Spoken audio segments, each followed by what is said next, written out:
porque si hago puros casos de todo, pues no hubiera dado tiempo. Ahora, recuerden, y siempre se los digo cuando doy intensivo, que la clase de intensivo es difícil porque nosotros tratamos de basarnos en lo que ustedes nos dicen para generar preguntas, para revisar temas que a lo mejor se quedaron un poco cortos y tal. Pero cuando tú sales del ENARM y te encuentras a alguien y le dices lo que te preguntaron en el examen, pues lo que le vas a preguntar es no te sabías. Es muy difícil que te acuerdes de cosas que sí te sabías. Entonces siempre nos ponen como preguntas muy extrañas, así como de que eso no tiene respuesta o cosas que se contradicen y así, ¿no? Entonces, bueno, yo traté como de rescatar todos estos comentarios que nos han hecho y tal, para hacer como casos que tuviera algo de sentido y cuando no lo tienen también decírselos de que por qué no podría ser o por qué sí podría ser, ¿no? Entonces, bueno, voy a dar espacio a que me contesten. Esta es una clase súper bonita, es bien dinámica, a diferencia de contacto, donde hablamos todo el tiempo, pues aquí hay muchas preguntas y es muy interactivo. Si ustedes me contestan, pues yo voy a tener muchas más cosas que aportarles y voy a saber más o menos cómo está el grupo para saber qué reforzar y qué no reforzar, porque hay veces que yo pienso que a lo mejor ustedes no saben nada de BPH y luego hacemos el caso y saben todo, entonces eso ya da igual, ya no lo repaso, pero a lo mejor no sabes nada de APP. Entonces esas cosas, pues a mí me sirven mucho si me van preguntando y me van contestando lo que vamos a hablar, ¿vale? Entonces, bueno, nada más acuérdense también importante que el año pasado fue el 22.5% del examen, que sé que suena poco, pero es mucho. Si tú tienes el 22.5% de tu examen bien contestado, ya estamos del otro lado. Y que acuérdense que cada examen es diferente, esto es un promedio. Entonces hay gente que su examen fue el 40% gineco y hay gente que fue 22, y entonces sacó como un promedio de 63 preguntas de gineco. La verdad es que comparado con otras materias, en mi opinión, gineco es súper fácil. A lo mejor es porque soy ginecóloga y siempre me gustó, pero cuando yo hice el ENARM y acabé la parte de gineco fue así de real, ya acabó. O sea, yo esperaba más cosas y cuando acabé esas preguntas dije, pero es que todas las sabía. O sea, y la verdad es que esa parte me pareció súper sencilla. Registro, cervicovaginitis, BPH, muerte materna. O sea, la verdad es que cosas como que sí tenía que haber sabido. Y de otras me preguntaban cosas súper más mufas. Entonces creo que gineco nos puede salvar, ¿vale? Entonces, bueno, vamos a empezar y me van a ir contestando. A ver, acuérdense que en el ENARM nunca les van a preguntar cuál es el diagnóstico. Es una pregunta imposible en el ENARM, porque sería regalártelo, ¿sabes? O sea, si yo te pongo un caso y luego te digo, ¿cuál es tu diagnóstico? O sea, es una tontería preguntarte eso porque tú ya tendrías que saber. Entonces estoy desperdiciando una pregunta. Entonces, obviamente aquí nosotros, cuando no lo pude mencionar, lo puse como aparte de díganme cuál es su diagnóstico. Y cuando venga, pues es como porque quiero reforzar algo en especial. Pero en el ENARM nunca les van a preguntar el diagnóstico. Ellos siempre van a asumir que tú ya lo sabes y entonces solo te van a hacer preguntas sobre una línea que tú ya tienes que saber. Eso lo hace más complicado, ¿vale? Embarazo femenino de 32 años, gesta 3 para 2, con un embarazo de 42 semanas por fecha de última menstruación, sin datos del alma obstétrica, fondo uterino a 30 centímetros de la sínfisis del pubis, con una frecuencia cardíaca de 144 latidos, producto longitudinal cefálico, dorso derecho, cervix posterior cerrado y formado. Entonces, a ver, primero díganme cuál es su diagnóstico, antes de leer la pregunta y de qué es lo que tenemos que hacer. ¿Qué es esto? O sea, ¿sobre qué vamos a trabajar? ¿Sobre qué línea trabajamos?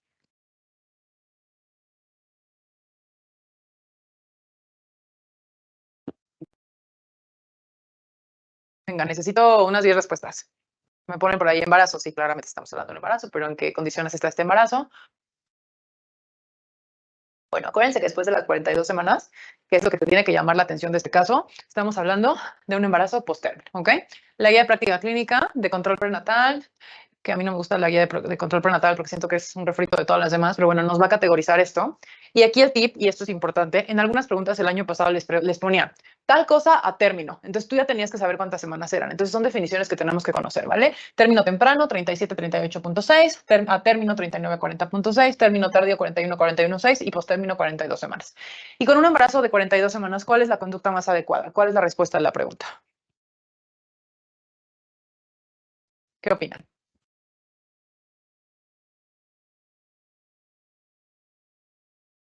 Bueno, muy variado. A ver, aquí bien importante. Acuérdense que en el ENAM siempre vamos a favorecer el parto. O sea, yo quiero que ustedes se lleven a casa que hay como, sería muy injusto preguntarles a ustedes en un ENAM si es parto cesáreo, porque eso a veces ni nosotros como ginecólogos lo sabemos. Pero en general vamos a defender la vía vaginal. Entonces, a todos los que me contestaron cesárea, no tiene en este momento así platicado sin ningún otro dato una indicación de cesárea. De hecho, un fondo de 30 centímetros es un fondo chiquito, o sea, es un fondo normal, entonces no tendríamos por qué pensar en una interrupción de abdominal. Lo que quiero que nos veamos a casa es que libre evolución, touch. O sea, yo algo le tengo que hacer porque este bebé tiene 42 semanas, entonces no puede seguir allá adentro como un elefante. Cita en una semana, touch. A lo mejor si tuviera 40 semanas, la puedes citar en una semana o yo qué sé, historias, pero de inicio ahorita tenemos que interrumpir. Realizar prueba con estrés. Ay, bueno, espérame, ya me lo brinqué. Realizar prueba con estrés.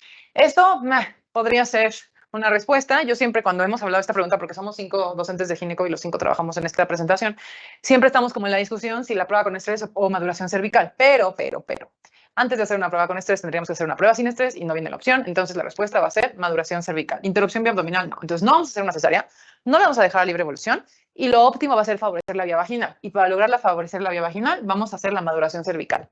Háblenme, díganme qué significa maduración cervical. ¿Qué tienen ustedes por concepto de maduración cervical?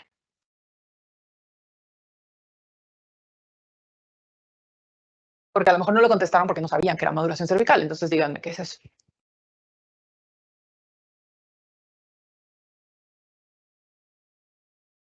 Bueno, borramiento y dilatación no, Bishop no, es inducir el trabajo de parto, no es nada de dilatación ni borramiento ni demás, ¿vale?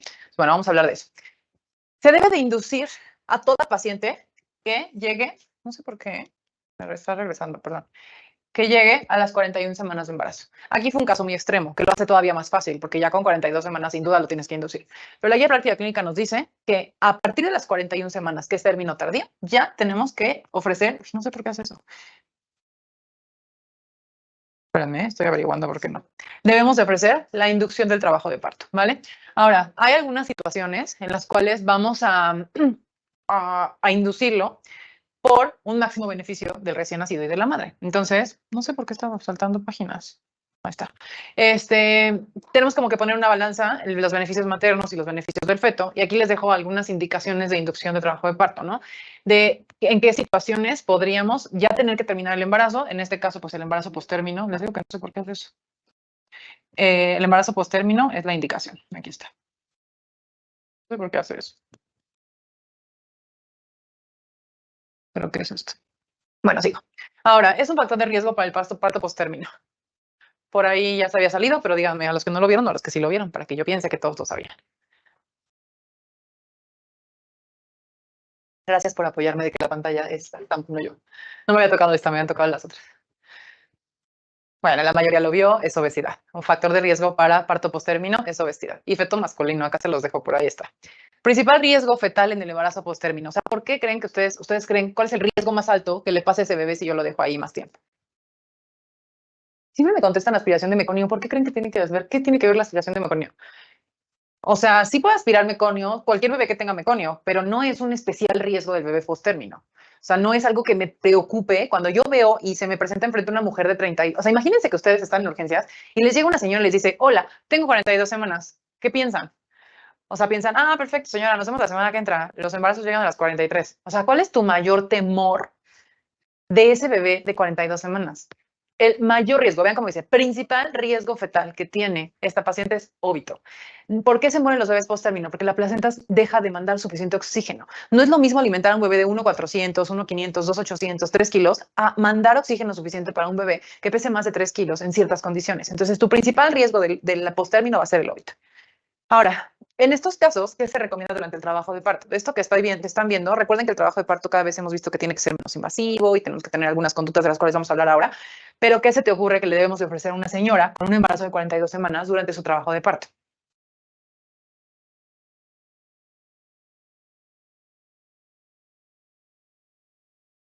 Muy bien, la mayoría, pues tenemos que hacer una monitorización continua. Ahora, vamos a recordar nada más las cosas más importantes de embarazo postérmino. Se habla de embarazos arriba de las 42 semanas, de término tardío 41, 41.6. Sí tenemos muchos riesgos, pero el más importante va a ser óbito. O sea, esto es lo que a mí me preocupa cuando llevo un embarazo postérmino. Pero bueno, puede tener meconio con su aspiración, oligohidramnios, macrosomía, tal. Y en casos de la mamá podemos tener desgarros, hemorragias, porque pues el peso es más alto, partos instrumentados o cesáreas y pues riesgo mayor de infección. Ahora, los factores de riesgo, la obesidad materna, el aumento excesivo de peso durante la gestación, que sea un primer embarazo, edad materna avanzada, raza caucásica, feto masculino también, eso siempre me parece muy como peculiar. El haber tenido un postérmino previo es súper importante. Les digo que no soy yo, les juro. Bueno, postérmino tardío. Ahora, ¿qué puedo hacer? ¿Qué puedo hacer para evitar que esto ocurra? Primero, que debemos de aprender a adaptar los embarazos. Recuerden que todos los embarazos, si yo tengo enfrente una señora de 30 semanas y es la primera vez que la veo, cuando yo le hago una medición por ultrasonido, los bebés van a tener cierto potencial de crecimiento y van a ser diferentes. Entonces, no siempre me va a dar las 30 semanas que tiene la señora. La forma correcta de determinar la edad gestacional en un embarazo es buscar embarazos de primer trimestre, ultrasonidos de primer trimestre. ¿Por qué? Porque en el primer trimestre todos los fetos son iguales. No importa si eres raza negra, raza caucásica, si mides 1,80, si mides 1,50, todos los fetos de menos de 14 semanas tienen una longitud cefalocaudal muy similar. Y ya después de la semana 14, es que no sirve. Mira, sea, cada que lo toco, nos está cambiando. Mira. O sea, y ya obviamente le tengo que checar acá, que es, o sea, que sí tenga yo esto, pero pues ya lo hice 7 veces. Pero bueno, ahorita, ahí vamos, pues, ¿qué hago? Lo checamos, vale. Entonces, si yo ocupo un ultrasonido de primer trimestre, imagínense que llega una señora de 30 semanas y yo la interrogo y trae un ultrasonido de cuando ella tenía 8 semanas. Yo a partir de ese ultrasonido de las 8 semanas, si cuento día a día al día de hoy, eso es lo más certero, eso se llama traspolar ultrasonidos. Que si yo tomo en cuenta la fecha en la que tenías 8 semanas y cuento los días hasta el día de hoy, eso es lo mejor, lo más correcto para poder decir qué edad gestacional tiene un bebé. Es muy frecuente que en México, en mujeres que no tengan control prenatal, llegan a su primera consulta a las 35 semanas y pues solo Dios sabe cuánto tienen, porque la fecha de última regla no es confiable y la señora no tiene ningún ultrasonido. Entonces, bueno, pues nos dejamos llevar un poco por la clínica. Pero para evitar embarazos post-término y complicaciones, pues lo que yo tengo que tener son ultrasonidos del primer trimestre. Ahora, la maniobra de Hamilton. Díganme qué es la maniobra de Hamilton. ¿La conocen?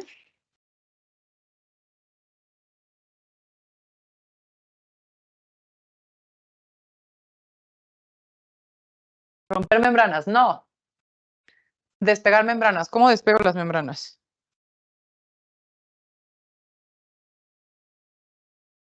¿Cómo le hacen para despegar membranas? ¿Cómo se les ocurre que las podemos despegar? ¿De dónde las despegamos o qué? Sonda Foley. No. Tacto vaginal. No, un tacto. O sea, pero ¿y luego qué? A ver, cuando tenemos una mujer de término frente a nosotros, a partir de las 40 semanas y no hay reiniciado su trabajo de parto, lo que nosotros tenemos que hacer es hacer un tacto vaginal y a través del orificio meter nuestro dedo sin amniotomo, porque muchos me están poniendo ahí romper membranas. No, no tiene nada que ver con romper nada. Con tu dedo, metemos el dedo y despegamos las membranas del útero. O sea, así como que pasamos el dedo y recorremos. Se siente cómo vas despegando y vas rompiendo como todos estos enlaces de fibrina que se forman entre el amnios y el útero. Y quiero que me digan esto para qué sirve. O sea, ¿qué logro? Al despegarlas, ¿qué pasa?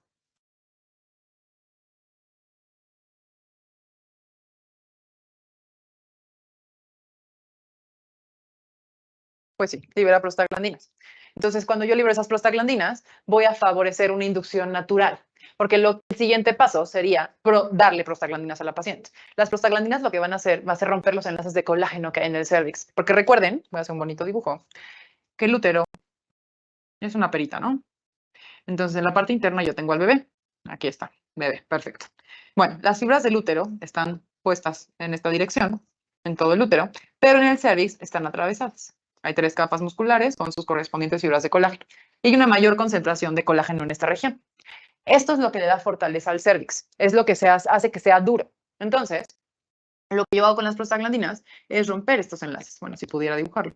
Es romper estos enlaces para que se libere y solo quede tejido muscular. Y ese tejido muscular o sea, ya va a provocar con las contracciones, ya se va a poder abrir. Entonces, la inducción, tanto natural como farmacológica, se basa en este principio: romper los enlaces de colágeno que existen en el cervix para que sea más blando y de esa forma las contracciones que ocurran en el fondo uterino van a poder sacar al bebé. ¿Ok? Ahora, la inducción al trabajo de parto, hay una guía de práctica clínica que está publicada desde el 2012, donde vienen las diferentes estrategias para poder inducir el trabajo de parto. Habla de que la inducción va a disminuir los riesgos maternos que suponen la continuación del embarazo, vamos a tener ciertas indicaciones relativas y absolutas para la inducción del trabajo de parto y las condiciones cervicales van a ser la clave en el éxito o lo fallido que puede llegar a ser esta inducción del trabajo de parto. Aquí es bien importante comprender que las condiciones cervicales, de las características del su posición, su consistencia y la dilatación que tengan. Entonces, entre mejores condiciones cervicales yo tenga, pues la inducción va a ser más fácil. Entre peores condiciones, es decir, que el cervix esté más duro, más posterior, más cerrado, pues va a ser más difícil lograrlo, ¿vale? Tienen que entender la diferencia entre inducción y conducción. Recuerden que inducción es provocar la dilatación. Paciente que no tiene dilatación, que el cervix está cerrado con malas condiciones, yo voy a lograr unas buenas condiciones cervicales para que continúe el trabajo de parto. Y la conducción es una paciente que ya tiene contracciones, que ya tiene dilatación, que ya tiene trabajo de parto, yo le voy a ayudar a que este sea más eficiente, ¿vale? La forma en la cual nosotros vamos a decidir o vamos a dar un pronóstico de qué tan bien o qué tan mal nos va a ir, o vamos a decidir si iniciamos prostaglandinas o iniciamos oxitocina, va a ser el puntaje de Bishop. El puntaje de Bishop tiene dilatación, borramiento, consistencia, posición y altura de la cabeza. Son las 5 cosas que evaluamos y en función de las condiciones que tenga le daremos un puntaje. Es decir, por ejemplo, o sea, cada cosa es 0, 1, 2 y 3 puntos. La dilatación, 1 a 2 de dilatación, 3 a 4 de dilatación, 5 a 6 de dilatación. El borramiento 0 a 30, 40 a 60, 60 a 70 o más de 80%. Si está firme, intermedio o blando. La posición aquí es anterior. No hagan caso, esto es un error de la guía. Entre más anterior es un mejor puntaje y la altura de la cabeza se va a basar en los planos de Delis, no los de Hodge, que son los que clásicamente conocemos. Qué lata con esto, ¿eh? De verdad, lo siento, chicos. Siento que hayan tenido que aguantar clases con esta pantalla. Los planos de Delis, tomando las espinas asiáticas como nuestro punto de referencia como 0, hacia arriba, o sea, entre más alto esté el bebé, es menos 1 centímetro, menos 2, y entre más bajo, más 1 centímetro, más 2. Acá ven más. Entonces, está en -3, pues el puntaje es 0. Si está en 1 o 2, ya está entrando al tercer cuarto plano de Hodge, ya son 3 puntos. Entonces, yo voy a hacer una suma de todo esto. Imagínense que les dicen, no, pues paciente que tiene 1 de dilatación, tengo un punto, que tiene 40 de borramiento, que está firme y que está posterior y está libre, plano -3. Entonces, yo sumo 1, 2, 3, no, 1, 2 tiene 2 puntos de Bishop. Entonces, son malas condiciones cervicales. Cuando tengo malas condiciones cervicales, lo que yo tengo que hacer es mejorarlas. Tengo que poner prostaglandinas para lograr un parto. Cuando nosotros hacemos todo esto, si la puntuación total es superior a 8, la probabilidad de un parto vaginal después de la inducción es súper favorable. Hay muchas posibilidades de lograrlo. Y si tengo menos de 8, es entre 6 y 8 puntos, las condiciones son malas y tengo que lograr mejorarlas para volver a predecir. Entonces, en la guía de práctica clínica hay un algoritmo que ahorita les vamos a poner, ¿vale? Ahora, ¿cómo voy a mejorar estas condiciones cervicales? En México tenemos 2 sustancias. Por un lado está el misoprostol y por otro lado la dinoprostona. La dinoprostona solo hay en el IMSS. La verdad es que funciona muy bien y el misoprostol lo tenemos comercial en cualquier parte. Estas sustancias son prostaglandinas artificiales. Entonces, lo que van a lograr es romper esos enlaces de colágeno para que pueda abrirse el cérvix. Las dosis que nos maneja la guía es con misoprostol, 50 microgramos vía oral o 25 microgramos vía vaginal cada 3 a 6 horas. Y después de que has logrado el efecto deseado, vas a esperar 4 horas para iniciar oxitocina. Y la dinoprostona es un gel, puede ser un gel que viene con un aplicador como una jeringa, o viene un inserto vaginal con 10 miligramos de dinoprostona, que hagan de cuenta que es como una cinta umbilical. Si han visto las cintas umbilicales con las que se amarra el cordoncito del bebé, bueno, pues es igualito que eso, pero va impregnada de la dinoprostona. Entonces tú lo metes vaginal y dejas el cordoncito ahí y con eso se inicia el trabajo de parto. La dinoprostona va muy bien, va muchísimo mejor que el misoprostol y esto tiene sus razones. El misoprostol viene en una tableta de 200 microgramos. Eso quiero que se lo aprendan, porque no hay otra. En todo el mundo, todo el universo, todos los que tengan misoprostol, la tableta viene de 200 microgramos. Es una tableta que no viene fraccionada, que no se puede partir. Entonces, ¿cómo vas a ponerle 50? Obviamente tú piensas, bueno, pues la tableta si la parto en 4, pues cada cuartito tiene 50 microgramos, pero esto es totalmente falso por 2 cosas. Primero, no puedes garantizar que cada cuartito tenga 50 y segundo, nunca se parte bien, se parte en un cacho. Entonces tú ese cacho se lo pones. Entonces, como realmente no sabemos cuánto le estamos poniendo, pues la respuesta de la paciente va a ser súper variable. Y el misoprostol tiene otro problema, que una vez que lo ponemos, no podemos predecir su respuesta ni podemos detenerla. A diferencia de la oxitocina, que es un medicamento que tú lo pones y si detienes la solución y se la quitas, en 1 o 2 minutos ha terminado su efecto. Ya, se acabaron las contracciones con oxitocina. Pero estas pastillas, una vez que los pones, se absorbe y se acabó. O sea, no tienes tu forma de frenar las contracciones, de frenar el dolor. Entonces, lo que pasa a veces es que la respuesta es muy agresiva. Entonces, no puedes como controlarlo. Por eso es que estos medicamentos están contraindicados en pacientes que tengan cesáreas previas. Esto es muy importante y se tienen que acordar porque se los pueden preguntar. Una contraindicación de la inducción al trabajo de parto son las cirugías uterinas previas, como miomectomías o cesáreas. Porque como es impredecible la respuesta, entonces yo no puedo saber si la contracción va a ser muy intensa y se puede romper el útero, se puede abrir la histerorragia. Entonces, eso es importantísimo. El gel es más fácil porque sí viene graduado. O sea, si yo te digo que pongas 0.5 miligramos del gel, lo vas a medir, el gel tiene toda la misma concentración, entonces lo vas a poner correctamente, y el inserto tiene 10 miligramos y ya, no puede tener menos, no puede tener más. Entonces, esto lo hace más predecible. Y si tú le sacas el inserto, sí reduce mucho el efecto y la liberación es súper lenta. Entonces, ese es el motivo por el cual el misoprostol sí le tenemos como mucho respeto, va muy bien, pero hay veces que la respuesta es totalmente impredecible. ¿Cuánto es lo máximo de misoprostol? 50 microgramos. O sea, nunca debemos de dar más de, bueno, en realidad vaginales tenemos que poner 25, que lo hace súper más difícil. Imagínate, si no podía yo partir en cuartos, pues todavía ese cuarto lo tengo que partir a la mitad. Entonces, nosotros vamos a poner 25 microgramos cada 6 horas. Más o menos es las veces que lo ponemos. No es tanto una dosis máxima, creo que la dosis máxima de misoprostol, así dañina, son 2 gramos, pero el problema es dosis-respuesta. No hay una dosis máxima segura que yo te pueda decir. Hay a una paciente que 25 microgramos le está suficiente para arrancar su trabajo de parto y que ya no necesites ni siquiera la oxitocina. Y hay mujeres que les ponemos 7 dosis de misoprostol y nomás no empiezan las contracciones. Entonces, no hay una dosis máxima, sino es una dosis-respuesta. No importa si la cesárea fue hace mucho tiempo, está absolutamente contraindicado la inducción de trabajo de parto en pacientes con cesárea previa, aunque hayan pasado 20 años. En ambos, no, toda la inducción. Todas las inducciones son totalmente contraindicadas. En óvitos inicias igual, sí. Siempre iniciamos igual, no importa. El beneficio va sobre feto y sobre madre. Entonces, aunque tengas un óvito, pues la madre es la que va a sentir las contracciones y va a tener... O sea, tú no puedes tener una contracción continua porque la madre se tiene que recuperar. Recuerda que la contracción se juntan las fibras musculares y se corta la circulación que hay dentro del útero. Entonces tú necesitas un descanso, necesitas que se vuelvan a abrir para que vuelva a llegar oxígeno por las uterinas y vuelva a perfundir todo el útero. Entonces, si tú tuvieras una contracción continua, aparte de que puedes provocar un desprendimiento y que puedes tener un útero covaliar y todas las complicaciones que tocan, no se puede hacer una necrosis uterina. Entonces, por eso siempre tienes que hacer contracciones suaves y todo, aunque sea un óbito, ¿vale? Ahora, sigo. Indicaciones. Nunca son absolutas las indicaciones de la inducción de trabajo de parto. Más bien les hablo de lo que dice la guía general, ¿no? Enfermedades hipertensivas, lo vamos a ir viendo ya más bien en enfermedades hipertensivas. La ruptura de membranas podría ser una indicación de inducción si lo queremos dar parto. Embarazos de 41 semanas pueden ser. Algunas condiciones médicas maternas. ¿A qué me refiero? Que la señora tenga diabetes gestacional y ya tenga las 38 semanas, tú digas, está medio descontrolada, ya prefiero interrumpirlo, o lo que tú quieras, ¿no? O sea, condiciones médicas maternas. Compromiso fetal que amerita interrupción como restricción en el crecimiento, alteraciones en el líquido, digamos que es el motivo de la inducción. Y razones logísticas, también es válido decir, la señora vive en la sierra tarahumara de no sé qué diablos y no va a poder venir cuando empiecen las contracciones. Entonces, de que lo tenga en su casa, que yo la induzco. Entonces, también eso, las condiciones logísticas son válidas, ¿vale? Ahora, en cuanto a contraindicaciones, cuando nunca hacemos una inducción, bueno, basa previa lo hablaremos, pero recuerden que basa previa está contraindicada la vía vaginal. Por supuesto, alteraciones placentarias, o sea, placenta previa, acretismo está prohibido. Prolapso de cordón, bueno, no se los tengo que decir. Situación transversa, esto también es importante. Las situaciones transversas son cesáreas, siempre. O sea, no hay duda, porque imagínense, o sea, el útero está así y el feto está transverso. Entonces, puede tener sufrimiento fetal por todas las contracciones, pues la cabeza no está abajo, no se va a acomodar. Los fetos transversos pueden llegar hasta óbito con las contracciones. Entonces, todas las situaciones transversas son cesárea. Cirugías uterinas, esto sí es una indicación absoluta, llámese cesáreas o miomectomías, o que tenga enfermedades de transmisión sexual activas. Eso pues me parece muy lógico. Ahora, en la guía viene este bonito cuadro, en la cual nos da como un algoritmo de manejo de inducción de trabajo de parto. Dice, bueno, tienes una paciente embarazada, le haces que su historia clínica, que su examen físico, que todo bien.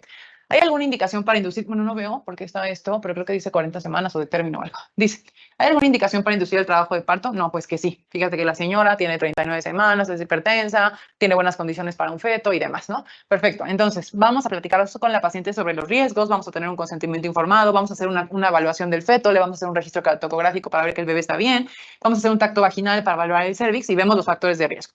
Si tiene un puntaje de más de 6 de Bishop, que quiere decir que ya tiene algo de dilatación, que está reblandecido, que está en buenas condiciones, entonces en estas pacientes con más de 6 puntos, les decía yo, en la guía dice entre 6 y 8 puntos, pero el algoritmo dice 6, entonces yo me aprendería 6, vamos a hacer una conducción. Estas condiciones cervicales ya me permiten iniciar directamente oxitocina, porque 6 puntos de Bishop hablan de que a ese cervix ya se le rompieron los enlaces de colágeno, entonces no tiene caso que le pongas misoprostol. Bueno, no tiene más de 6 puntos. Pues entonces ahora sí necesitamos la maduración cervical. ¿Cómo vamos a hacer la maduración cervical? Vamos a poner prostaglandinas o misoprostol. Acá no me detuve a mencionarlo, listo. Pero también la guía de práctica clínica nos menciona algunas formas naturales de inducir el trabajo de parto. Estos métodos lo que van a hacer es como forzar el cervix para que se dilate.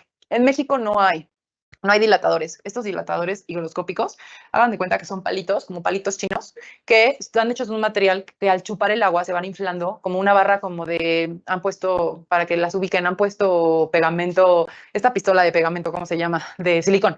¿Han visto el repuesto de la pistola de silicón, que es como un tubo de plástico, como un popote alargado? Bueno, pues hagan de cuenta que son palitos así, y los metes en el cervix, le pones un espejo vaginal a la paciente y lo introduces dentro del cervix, y al ir chupando todo el moco y la sangre que hay en el cervix se va hinchando, y eso va a provocar la liberación natural de prostaglandinas y va a provocar contracciones suficientes para inducir el trabajo de parto. La verdad es que van muy bien. Estos palitos dilatadores, yo trabajé con ellos en España y van súper bien, pero en México no los hay. Los he buscado intencionadamente muchas veces y no hay. Y lo único que tenemos en México son sondas, una bonita sonda Foley. Entonces lo que hacemos es meter una sonda, inflar el balón, y al inflar ese balón pues vas a romper esos enlaces de colágeno, pero el problema es que no es tan gradual como los dilatadores de agua, o sea, porque el balón lo inflas a la mala, ¿no? O sea, metes agua y se infla el globo y listo. Y los dilatadores estos son poco a poco, en el transcurso de 4 horas se dilata muchísimo y eso libera prostaglandinas sin dolor, ¿vale? Entonces, ya nos dice, si tu paciente no tiene más de 6 puntos de Bishop, entonces ponle su misoprostol o intenta un despagamiento de membranas, una colocación de sonda Foley. Después de que iniciaste, vas a vigilar la actividad uterina y la dilatación hasta ver si ya tienes suficientes contracciones, y en el momento que ya tengas una dilatación adecuada o llegues a 6 puntos de Bishop, entonces ahora vas a valorar si tu paciente necesita oxitocina. Recuerden que la conducción del trabajo de parto no la vamos a hacer todo el tiempo, solo la vamos a hacer cuando la paciente tenga un trabajo de parto estacionario, que eso quiere decir que no avanza la dilatación. Ahorita veremos un poco de eso, ¿vale? Y bueno, después de eso, pues ya valorar la vía de resolución. Ahora, los periodos de trabajo de parto fue pregunta del año pasado. Recuerden que tenemos 3 periodos de trabajo de parto. El primero es la dilatación, el segundo la expulsión y el tercer periodo es el alumbramiento. La dilatación tiene 2 fases, una fase latente y una fase activa. La fase latente es de 0 a 4 centímetros de dilatación. En las nulíparas dura 18 horas, en las multíparas dura 12. Y la fase activa ya son contracciones regulares con dilatación progresiva a partir de 4 centímetros. En las nulíparas dura 8 horas y en multíparas dura 5 horas. El segundo periodo de trabajo de parto comienza con la dilatación completa y concluye con la expulsión del feto. Y el tercer periodo de parto es el periodo comprendido desde el pinzamiento y corte de cordón hasta la expulsión de placenta y membrana, y le vamos a dar un tiempo máximo de 30 minutos. Si en esos 30 minutos no hemos logrado que se expulse la placenta, entonces tenemos que hablar de una retención placentaria y hacer las maniobras que correspondan. Ahora, dentro de la guía de práctica clínica vienen algunas cosas que consideran necesarias durante el trabajo de parto. Primero, el inicio del manejo activo del primer periodo. El primer periodo es la fase de latente y la fase activa. Entonces, ¿en qué momento yo voy a intervenir? El parto es algo natural que va a ocurrir solito. Entonces, ¿en qué momento se me dice la guía que yo debería de intervenir? Se entiende como dilatación estacionaria a la falta de producción de modificaciones cervicales durante 2 horas. Siempre me preguntan, doctora, ¿cada cuánto se hace un tacto vaginal? La guía no especifica cada cuánto. Hay muchas guías que dicen que cada 4 horas. Pero si nuestra guía de práctica clínica nos está diciendo que la medida es cada 2 horas, pues yo me voy a aprender que voy a hacer tactos vaginales cada 2 horas, ¿vale? Para ver que no tenga un trabajo de parto estacional. La actividad uterina irregular es la causa más común y corregible de un progreso normal en el trabajo de parto. Entonces, es cuando nosotros vamos a intervenir y vamos a trabajar en la conducción de trabajo de parto cuando no tengo dilatación. Y la inducción y la conducción tiene que tener indicaciones precisas, es decir, que no voy a inducir a cualquiera y no voy a conducir a cualquiera. Su inducción, ya dijimos, cualquier situación que haga que pues ya ese embarazo tenga que terminar y tenga buenas condiciones, un registro cartográfico normal, etcétera. Y 2, la conducción solo la voy a iniciar cuando no tengo una progresión adecuada de la dilatación. Ahora, se han definido, ahora, esta es otra pregunta. ¿Cuál es el momento para hospitalizar a la paciente que está en trabajo de parto? ¿Qué nos dice la guía de práctica clínica? Tenemos que ingresar a nuestra paciente cuando tengamos una dilatación entre 3 y 4 centímetros y cuando tengamos contracciones uterinas 2 a 4 en 10 minutos con dolor abdominal y los cambios progresivos. Entonces, para más fácil, me voy a aprender que tengo que ingresar a mi paciente cuando esté en la fase activa del primer periodo de trabajo de parto, que dijimos que es arriba de los 4 centímetros de dilatación. Porque si yo te digo, llega una paciente de 39 semanas que está en trabajo de parto, tiene 3 centímetros de dilatación, está el feto en -3 o en un primer plano de Foch, como tú lo quieras decir, pero las contracciones son cada 10 minutos, el dolor es moderado y amnios íntegro, bebé con frecuencia cardíaca normal. Nada, pues la vigilo, ¿qué la voy a ingresar? Si yo ingreso a esta señora con 3 centímetros de dilatación, va a echarse ahí 12 horas. Tengo que ingresar cuando me dicen paciente que tiene contracciones uterinas cada 2 a 4 minutos, con dolor intenso, frecuencia cardíaca normal, amnios íntegro, con 3, casi 4 centímetros de dilatación, 50% de borramiento. En esa situación ya tengo que ingresar a mi paciente, ¿vale? Ahora, el uso de oxitocina. Esto ha sido otra pregunta que les han hecho, cuáles son las dosis y demás. Es muy complicado. La verdad es que los esquemas que utilizamos son súper personales. Cada quien inicia lo que quiere, pero vamos a hablar de lo que dice la guía. Dice, la oxitocina está indicada en trabajo de parto estacionario. Primera cosa que no se nos puede olvidar, no le pongo a todas, solo le pongo si no tiene buena progresión en cada 2 horas. Con monitorización continua en dosis de 2 a 5 miliunidades por mililitro. La oxitocina puede utilizarse diluyendo 10 unidades en mililitros de solución fisiológica, lo que va a equivaler a 10.000 unidades por un mililitro, recomendando iniciar medio mililitro por minuto. Así me la voy a aprender, porque eso es lo que dice la guía de práctica clínica. Y recordar, no realizar amniotomía sola precoz de rutina, es decir, no romperle las membranas solo porque sí. Se reservará para mujeres con un progreso anormal de trabajo de parto o sospecha de afección del bienestar fetal. ¿Cuándo hago amniorexis? En primera, voy a esperar a que sea de forma espontánea y de forma natural. Pero bueno, si eso no está ocurriendo, se la puedo hacer a una paciente que yo sospeche que no está progresando o 2 que tiene sufrimiento, porque recuerden que el líquido va a tener un tinte meconial cuando el bebé tiene sufrimiento fetal. Hoy en día, pues claro que el registro cardiotocográfico nos va a ayudar mucho, pero es válido hacerlo en pacientes que no estamos considerando que es una evolución adecuada para poder tomar decisiones, ¿vale? Siempre iniciamos con dosis bajas. Este es el esquema que más se utiliza en dosis bajas, 0.5 a 1 miliunidades por minuto. Y bueno, van subiendo. El Wilson de obstetricia tiene como 5 esquemas y demás. Yo me aprendo este, que es el que dice la guía de práctica clínica, ¿vale? Ahora, manejo activo del tercer periodo de trabajo de parto. Esto lo hemos visto en hemorragia obstétrica y se lo tienen que aprender de memoria. Recuerden que todas las pacientes, absolutamente todas las mujeres que han sacado un bebé por su vagina y por su cesárea, por su abdomen, van a necesitar manejo activo del tercer periodo de trabajo de parto. No es de que, no está sangrando, no le pongo oxitocina, no la canalices, no pasa nada. Todas las pacientes van a requerir un manejo activo de esta tercera etapa porque es profiláctica, porque la hemorragia obstétrica es la primera causa de mortalidad materna en nuestro país. Entonces, la única forma de prevenirlo es con el manejo activo. ¿Cómo lo hacemos? Administramos agentes superotónicos, recuerden la escalerita, oxitocina, ergonovina, carbetocina. Aplicamos tracción controlada y suave del cordón para que no se quede adentro mientras el útero se va contrayendo. Aplicamos masaje uterino después de que la placenta descienda y sea expulsada para propiciar la contracción del útero. Y además, recordar, esto es más un tema fetal, mantenemos al recién nacido a la altura de la placenta o la colocamos en el vientre materno. Entre 1 y 3 minutos cuando el cordón deja de latir, ya puedo cortar y sostener al útero a nivel de sínclisis del pubis para tracción del útero y sacar la placenta, ¿vale? El manejo no activo es el fisiológico. Ahora, otra cosa y otra recomendación que les pongo aquí es lo que dice la OMS, que no siempre estamos del todo de acuerdo, pero bueno, tienen que saber que estas recomendaciones existen. La verdad es que hacemos la gran mayoría de las cosas, pero yo siempre los invito porque dicen, es que porque los ginecólogos no quieren que las pacientes coman mientras están en el trabajo de parto, que caminen mientras están en el trabajo de parto, es violencia obstétrica y no sé qué historias. Bueno, yo los invito a una toco, a una labor de cualquier hospital. En el Hospital de la Mujer teníamos 35 nacimientos diarios, lo cual significa que más de un bebé estaban naciendo cada hora y que la labor la teníamos llena de pacientes en trabajo de parto. Entonces, si yo hubiera dejado que todas esas pacientes caminaran libremente por la labor, pues ni yo podía caminar libremente por la labor. Hubiera sido un caso. La otra cosa importante de no comer durante el trabajo de parto es el riesgo de una cesárea. Imagínense que algo pasa porque el trabajo de parto es totalmente impredecible y resulta que se convierte en cesárea. En el momento que se convierte en una cesárea de urgencia y tú estuviste comiendo, pues incrementan los riesgos, porque al final viene tienes estómago lleno durante la cesárea y pues puedes broncoaspirar. Entonces, la verdad, tratamos que sea evitar. Pero bueno, la OMS dice que podemos darles dieta líquida, que tratamos de tenerlas sin soluciones, que en libre posición, sin oxitocina de rutina, que en eso sí estoy de acuerdo. Sin tricotomía también estoy de acuerdo, no tiene ningún sentido. No tenemos que hacer enema, no tenemos que poner bloqueo peridural si la paciente no lo solicita. Aquí es donde dice tactos vaginales cada 4 horas, yo les pondría cada 2. Monitorización electrónica intermitente también estoy de acuerdo, no hay que poner registro todo el tiempo, solo a ratos. Acompañamiento y soporte afectivo, por supuesto. Que la episiotomía sea restrictiva, es decir, que solo se haga cuando hay una necesidad. Eso sí dice la guía. Que la episiotomía debe realizarse cuando haya una necesidad clínica, como un parto instrumentado, un períneo corto o rígido o que alguna situación afecte el estado fetal. Y cuando la hacemos, la técnica que se recomienda es la medio lateral. Recuerden que la vagina está así, recto está aquí, yo hago esto. Es medio lateral hacia el lado derecho de la paciente, a partir de la comisura posterior de los labios menores, hacia el lado derecho en un ángulo de 45 y 60 grados. Y que la lactancia materna se debe de estimular siempre, ¿vale? A ver, al mencionar que no tiene progresión del tacto vaginal, ¿es como sea exactamente igual o cómo se define la no progresión? Sí, exactamente igual. O sea, tienes que avanzar entre 1 y 2 centímetros por hora. Entonces, si en 2 horas tú hiciste un tacto y tenía 3, y en 2 horas sigue teniendo 3, a eso se refiere. No hay una progresión, se considera falta de progresión. La guía 19 del embarazo amigable te dice que 5 de dilatación es hospitalar. No, pues en realidad esto lo saqué de la guía. Y justo es esa guía del parto amigable y esas cosas, o sea, lo saqué de ahí. Pero bueno, revísenlo si quieren. Yo el último dato que tengo es ese. Me salió en un simulador y le puse 4 y la respuesta era 5. Yo ingresaría con 4, ¿vale? No veo los cuadritos, me los ponen muy chiquitos. Pero bueno, si tú tienes la información y dice que es 5, adelante. Lo que dice el texto es 4, ¿vale? Bueno, ¿alguna otra pregunta que tengan antes de que pongamos el siguiente caso?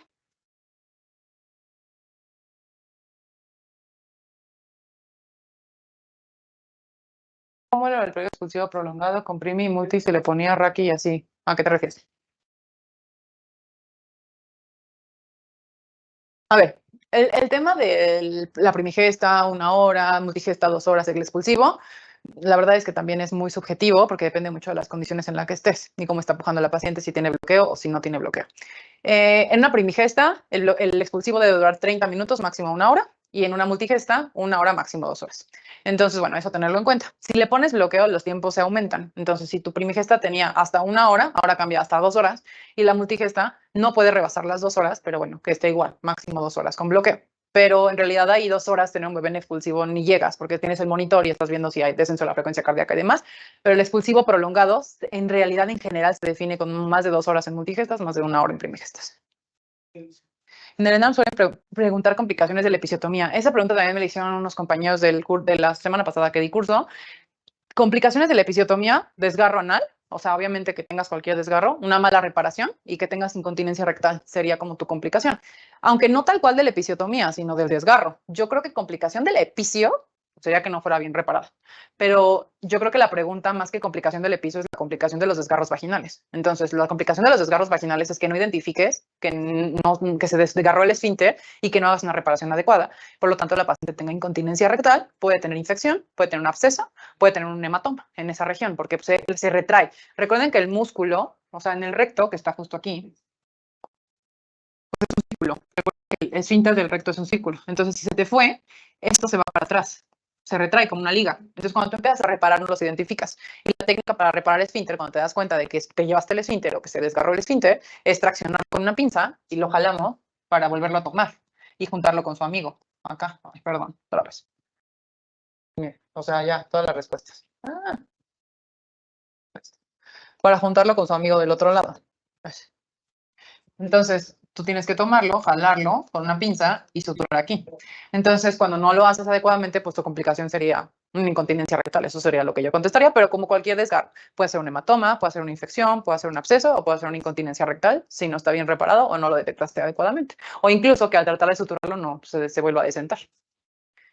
Vale, a ver, paciente de 30 años, esta 2:1 con un embarazo de 28 semanas, que acude a revisión por contracciones cada 5 minutos. A la exploración física, tacto vaginal, cervix posterior, blando y cerrado, con un sangrado transvaginal escaso y mancha el guante explorador. Como antecedentes, tiene menarca a los 12 años, ritmo regular, gesta 1 en 2017 con un parto pretérmino de 35 semanas, tiene un hijo vivo que al momento, bueno, su último papá Nicolau fue en 2018 y estuvo todo bien, ¿vale? ¿Cuál es tu diagnóstico? Ya sé que no vamos a poner esa pregunta en nada, pero díganme, ¿qué ven aquí?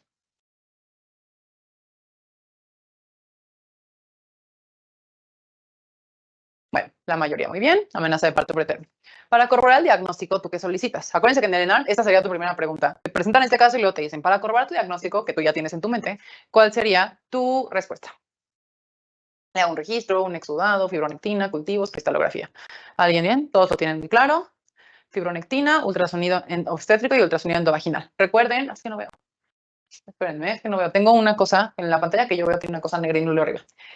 Bueno, recuerden que el punto de corte para considerar un cervix corto es 25 milímetros. La longitud cervical se le debe ofrecer a todas las mujeres embarazadas, sobre todo aquellas que tienen antecedentes de parto pretérmino. Se hace por ultrasonido abdominal o endovaginal, mejor endovaginal, y es una forma muy objetiva de medir la dilatación.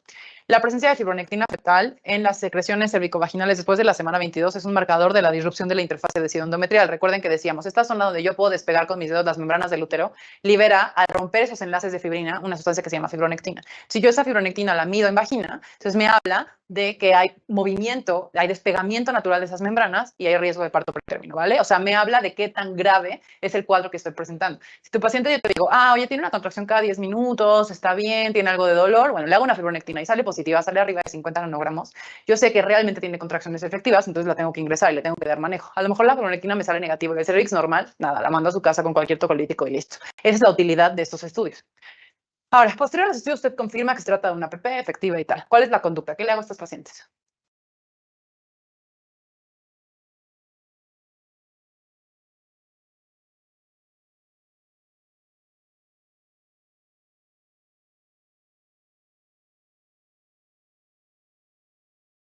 Muy bien, creo que APP la tienen clara. La mayoría, no todos, pero la mayoría me contestó bien. La respuesta es, bueno, aquí recuerden que, ¿por qué las demás no son en realidad? Esta paciente sulfato de magnesio no necesita, no necesita un antibiótico profiláctico, no tenemos datos de infección, tenemos primero que buscar las infecciones. En esta respuesta, sulfato de magnesio no necesita y en esta paciente, en esta sulfato de magnesio no necesita. ¿Qué le hacemos de protocolo a una paciente con APP? Buscamos infecciones porque las infecciones son la primera causa de APP. Cultivo cervicovaginal, urocultivo. Damos un tocolítico siendo nifedipino el de primera elección. Voy a poner esquema de inductores de madurez pulmonar en espera de evolución del caso, ¿vale? Recuerden, en la guía nos dice, los antibióticos no deben administrarse de forma rutinaria en mujeres con trabajo de parto pretérmino y membranas íntegras, y el análisis de orina es obligatorio porque las infecciones urinarias son la primera causa de amenaza de aborto, amenaza de parto pretérmino. ¿Cuál es la indicación de sulfato de magnesio en embarazo pretérmino?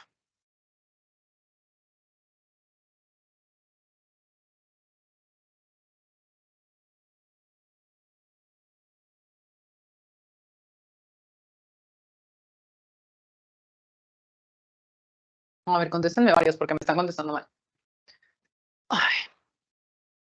A ver, ¿por qué me están diciendo que las enfermedades hipertensivas sin datos de severidad ameritan sulfato de magnesio?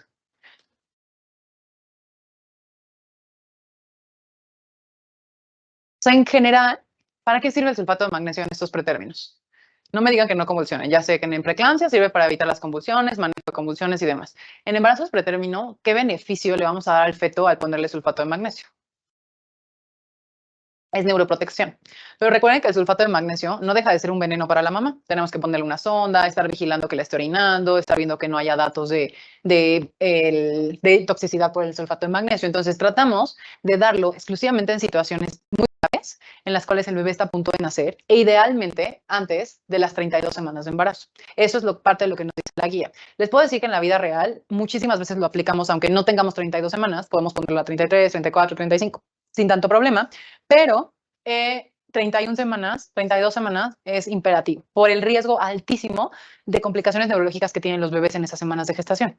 Y siempre lo aplicamos cuando es inminente el nacimiento. O sea, no me sirve de nada una APP con 31 semanas, donde a lo mejor tiene una dilatación, está ahí en reposo y sí tiene sus marcadores y todo, pero está tranquila, a una ruptura de membranas, a un parto pretérmino establecido con menos de 32 semanas. Entonces, solo vamos a poner sulfato en casos de mucha urgencia en bebés de menos de 32 semanas, ¿vale?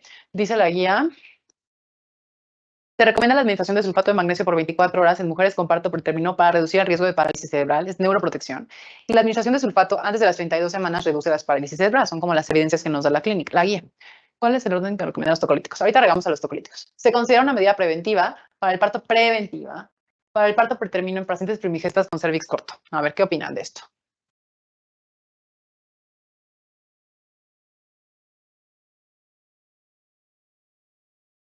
Niños, lean la pregunta.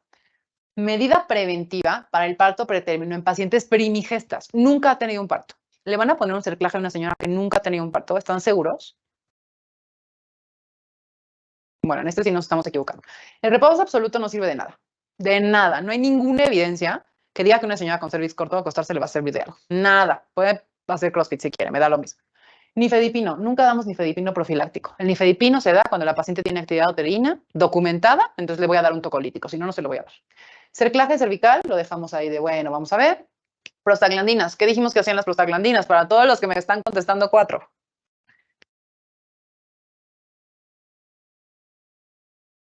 ¿Qué hacían las prostaglandinas vaginales? Maduración, hacen todo lo contrario. Entonces, esto tachesote. Entonces, me quedan 2 opciones. 2 manejos de cervix corto. Me queda el cerclaje y me quedan las prostaglandinas, ¿ok? Entonces, ¿qué nos dicen las guías? En pacientes, que no veo, les digo que tengo un cuadro ahí. Pacientes con antecedente, es que me acerqué a ver la cámara, pacientes con antecedente de parto pretérmino, con factores de riesgo para otro parto pretérmino, le voy a poner un cerclaje. Paciente que ya le pasó.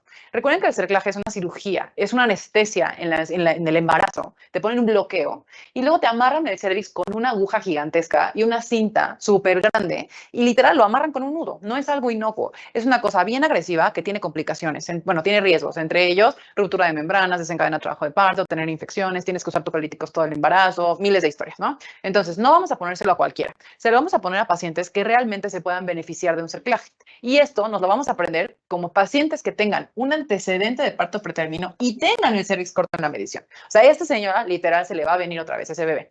¿Y qué hago con pacientes que no tengan antecedente de parto pretérmino, pero que tengan algún factor de riesgo, como el cervix corto? Bueno, pues estas señoras, la opción es administración vaginal diaria de 200 miligramos de progesterona para reducir significativamente la tasa de parto pretérmino. Entonces, pacientes con antecedente de un parto y cervix corto, les pongo cerclaje. Pacientes sin antecedentes, pero que en la medición de longitud cervical la tengan menor de 25 milímetros, en esas pacientes voy a dar progesterona. La progesterona se considera un manejo de amenaza de aborto, un manejo de amenaza de parto prematuro y un manejo de cervix corto en pacientes sin factores de riesgo, ¿vale? Ahora, un repaso chiquito. Recuerden que tanto el parto pretérmino como la amenaza de parto pretérmino van a tener síntomas, van a tener clínica muy similar. O sea, yo sé que suena como cualquier cosa, pero cuando te presenten el caso no lo va a ser así. Te van a poner una paciente con un embarazo pretérmino que tiene contracciones y tiene dilatación. Entonces, tú vas a tener que discernir si se trata de un parto pretérmino establecido o una amenaza de parto pretérmino establecida. Entonces, recuerden que la guía nos dice que la amenaza de parto pretérmino son contracciones regulares, pero que tenga 3,50. Y nos dice que parto pretérmino son contracciones igual, regulares, con las mismas separaciones y mismas características, pero que tenga 3,80. Yo cuando doy esta clase, pues digo, me quedo en el limbo, ¿no? Porque ¿qué pasa si tiene 3,60 o 3,70? No me dice la guía nada. Entonces yo me quedo con 3,50, que es la mitad.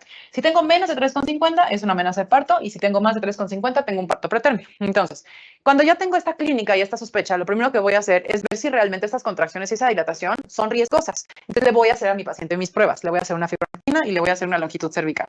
Si los marcadores son negativos, eso quiere decir que a lo mejor la señora tiene 2 de dilatación desde hace un mes y ahorita tuvo un poquito de dolor y fue a revisión, pero no se te va a arrancar. Como los marcadores están negativos, es decir, el cervix está largo y tiene ahí 20 de fibronectina, pues entonces la puedes mandar a su casa, le puedes dar progesterona, le puedes dar un tocolítico para que descanse y se acabó. Pero si tiene tus marcadores positivos, es una paciente que amerita ingreso. Vamos a hacer, y bueno, y también importante, que estos pacientes, siempre que te den la opción, va a hacerles un ultrasonido, porque muchas veces las señoras no tienen una fecha confiable, ni está bien datado su embarazo. Entonces tú estás ahí inhibiendo a una señora que tiene un embarazo de término. Entonces siempre datar el embarazo, vigilar bien correr la gestacional y ya después de eso hacer las pruebas. Hago las pruebas y confirmo si se trata de una amenaza de parto pretérmino, un parto pretérmino, no se trata de nada. El tratamiento va a empezar siempre corroborando infecciones y luego da un tratamiento empírico si quieres, pero siempre contestamos el objetivo exudado vaginal, siempre de rutina, y luego vamos a ponerle lo que toque, ¿no? Y vamos a empezar los tocolíticos. ¿Qué tocolíticos tenemos? Mifeprino, tocibán, indometacina, sulfato de magnesio son los que nos maneja la guía. Ahorita les voy a poner las dosis. Y vamos a administrar inductores de madurez pulmonar. Por favor, esto de ley, a partir de las 24 semanas, cualquier paciente que tenga APP suficientemente diagnosticada como para ingresarla, sobre todo en un caso ENAM, voy a administrar inductores de madurez pulmonar.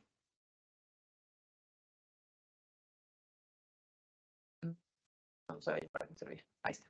Ahora, en cuanto a la tocolisis, recuerden que el objetivo de la tocolisis es darme el tiempo suficiente para administrar inductores de madurez pulmonar y trasladar a mi paciente a una unidad que tenga los recursos para poderla atender. Recuerden que todas las guías de práctica clínica están basadas en pacientes que están en una sierra, ¿no? Entonces te pregunta, ¿para qué quieres los tocolíticos? No, pues quiero ponerle inductores y mandarlo a un hospital de verdad. Eso es lo que quiero. Para que ahí le evalúen y le digan si la tienen que ingresar o no. Este examen va dirigido a médicos de primer contacto, entonces yo tengo que saber que para eso se me sirven los inductores. Ahora, ¿qué medicamentos, cuáles son los tocolíticos que nos dice la guía? No hay una línea, no hay un primer tocolítico, no hay un segundo tocolítico. La guía simplemente nos dice que el nifedipino sí es el mejor, primera línea de tratamiento, y nos va a dar esta dosis, que quiero que se aprendan, 20 a 30 miligramos vía oral en una carga, o sea, es decir, una cápsula tomada vía oral, y un mantenimiento de 10 y 20 miligramos cada 4 a 6 horas en función de la clínica. Recuerden, por favor, que el nifedipino no se da sublingual en el embarazo, porque darlo sublingual en una crisis hipertensiva o en una de estas cosas, claro que le va a quitar las contracciones, pero puede provocar un desprendimiento de placenta porque provoca una hipotensión súper importante. Entonces, siempre vía oral. Y nos dice que ese es el esquema que tenemos que dar. Después nos menciona la indometacina. La indometacina es excelente tocolítico, se considera dentro de los mejores 3 tocolíticos, pero recuerden que no debemos darlo en pacientes que tengan más de 32 semanas. Nuestro límite para dar indometacina son las 32 semanas. ¿Por qué? Porque las prostaglandinas naturales que tiene el feto van a permitir dos cosas importantes. Mantener el conducto arterioso abierto, que es el conducto que evita que la sangre pase a los pulmones, porque recuerden que en el embarazo del feto los pulmones no sirven, bueno, están apagados, entonces les pasa muy poquitita sangre. Y el conducto arterioso es lo que desvía de las arterias pulmonares a la aorta. Entonces ahí se pierde mucho volumen. Si tú das una INE, o sea, especialmente la indometacina, lo que va a provocar es que se pierdan esas prostaglandinas, entonces se cierre el conducto y entonces la sangre vaya hacia los pulmones y provoca hipertensión pulmonar. Entonces, nunca antes de la semana 32. Antes de la semana 32 sí lo podemos administrar porque la proporción a la velocidad, la fuerza con la que puede llegar la sangre a los pulmones es menor y tiene muchísimas más prostaglandinas ese conducto, entonces no importa mucho. Y la segunda cosa es que provoca oligohidramnios. ¿Por qué? Porque las prostaglandinas van a mantener las arterias renales permeables para que llegue perfectamente el flujo sanguíneo y se irrigue todos los riñones y orina el paciente, bueno, el bebé y demás. Bueno, pues con las prostaglandinas se cierran estas arterias renales, provoca oligohidramnios. Es transitorio, pero puede llegar a ser un oligosevero. Entonces, nunca indometacina en menos de 32 semanas. Yo no lo uso antes de las 28, pero después de las 28, pero en la guía nos dice que en la 32. A mí me ha pasado que con una dosis de nimesulida que se tomó la paciente random porque tenía gripa, hizo un oligo severo. Entonces, por eso yo les tengo muchísimo respeto. Y el otro tocolítico del que nos habla especialmente la guía es el atosiban. El atosiban es excelente tocolítico, es un bloqueador selectivo de los receptores de oxitocina. Entonces, imagínense, bloquea por completo los receptores, pero es súper caro, muy caro. O sea, te estoy hablando de 45,000 pesos en medio privado una ámpula. Es muy caro, entonces no lo usamos tanto. Y dos, a veces lo hay en sector público, pero es bien difícil de preparar. Porque se requiere una carga de 6,75, luego una infusión de 300 microgramos para 3 horas y luego una infusión de 1000 microgramos para 45 horas, o sea, valores súper random, entonces como no sabemos utilizarlo y hay poco, pues la verdad no se ha convertido en una de nuestras armas más importantes. Yo me quedaría con nifedipino, indometacina y el sulfato de magnesio en el mismo esquema que ya se lo saben para Suspan, se puede utilizar como un tocolítico también. Y el tratamiento de mantenimiento después de 48 horas no se recomienda con los tocolíticos. O sea, yo en 48 horas tengo que suspenderlos todos porque ya en teoría controlé la APP o controlé las contracciones, ¿vale? Ahora, el sulfato de magnesio es para neuroprotección. Decíamos que vamos a darlo en todos los pacientes de menos de 32 semanas que tengan un parto inminente. O sea, un parto ya con más de 4 de dilatación, un parto de pretérmino indicado en las próximas 12 horas. Imagínense, me estoy inventando, la señora tiene lupus y tiene una crisis hipertensiva y lo tienen que inducir, pues nada, le ponen sulfato de magnesio. O, por ejemplo, una situación de una trombosis, o sea, yo qué sé, cualquier situación que amerite que el bebé nazca en las próximas 12 horas en un bebé de menos de 32 semanas, hay que ponerle sulfato de magnesio. Una restricción severa del crecimiento, cualquier situación fetal. Luego, bueno, y con ruptura de membranas, pues ya son pacientes que van a nacer. Entonces, la impregnación es la misma que el esquema que ya conocen de Suspan. Y bueno, ahora la tocolisis, les pongo siempre este cuadrito, aunque la realidad es que ya no lo usamos, pero cada vez me lo han preguntado más. Yo no sé si vino en algún examen o algo, me gustaría mencionarlo. El índice de Gruber. El índice de Gruber es un índice que se inventó para ver qué tan efectivo iba a ser la tocolisis. O sea, tú tenías a tu paciente y le sacabas el índice de Gruber. Yo en la residencia usaba el índice de Gruber, o sea, se usaba en labor. Y decías, mi paciente tiene un índice de Gruber de 4, por ejemplo, me estoy inventando. Entonces, bueno, si tenía 4, era 38% de posibilidades de tocolisis, o sea, de responder al tratamiento tocolítico. Este dejó de utilizarse porque era un esquema que se utilizaba para evaluar las posibilidades de tocolisis con norsiprenalina, pero ya la norsiprenalina prácticamente no la utilizamos. Entonces sería como un poco inválido que les preguntaran porque ni siquiera hablan de orsiprenalina en la guía de práctica clínica. Entonces no tenemos como por qué medir el riesgo de tocolisis, bueno, el éxito de la tocolisis con nifedipino usando el índice de Gruber. O sea, sería como comparar manzanas con peras, no tiene nada que ver. Pero bueno, se los menciono para que sepan que existe y que si les ponen ustedes el índice de Gruber, pues tú sepas que te están hablando de una APP, que te están hablando de tocolisis. Y dentro de las indicaciones del tratamiento tocolítico, sí lo pone como, ¿a quién le doy? ¿A quién le doy nifedipino si tiene trabajo de parto? A pacientes con 36.6 semanas de gestación y a pacientes que tengan un índice de Gruber de menos de 4 puntos. Entonces, si por ahí les ponen un índice de Gruber de 2 puntos, pues ya lo tienes. O sea, no creo que te pregunten que lo escales, porque fíjense los porcentajes, 100, 90, 84, 38, o sea, no son números cerrados tan fáciles de recordar, pero a lo mejor sí te pueden poner un índice de Gruber de 2 puntos. Pues buenísimo, 2 puntos es que sí va a responder a la tocolisis, que tiene un 90% de posibilidades de responder a la tocolisis, entonces dale tocolítico. Y recuerden las contraindicaciones de la tocolisis. ¿A quién no le paro el trabajo de parto? Pacientes con óbito, pacientes con malformaciones fetales incompatibles con la vida, pues obviamente no. Pacientes con deterioro del bienestar fetal, no puedo dar tocolisis si el bebé no está bien. Y pacientes de más de 37 semanas, ya tienen 37, aunque esté muy en el límite, ya es de término temprano, así que dale. Pacientes con contraindicaciones maternas, los datos de severidad, ahorita hablaremos un poquito más de eso. La eclampsia, obviamente tampoco vas a detener el trabajo de parto. Y obstétricas, pues obviamente si tiene cualquier complicación obstétrica que ya indique el nacimiento, pues no lo vas a detener. Ahora,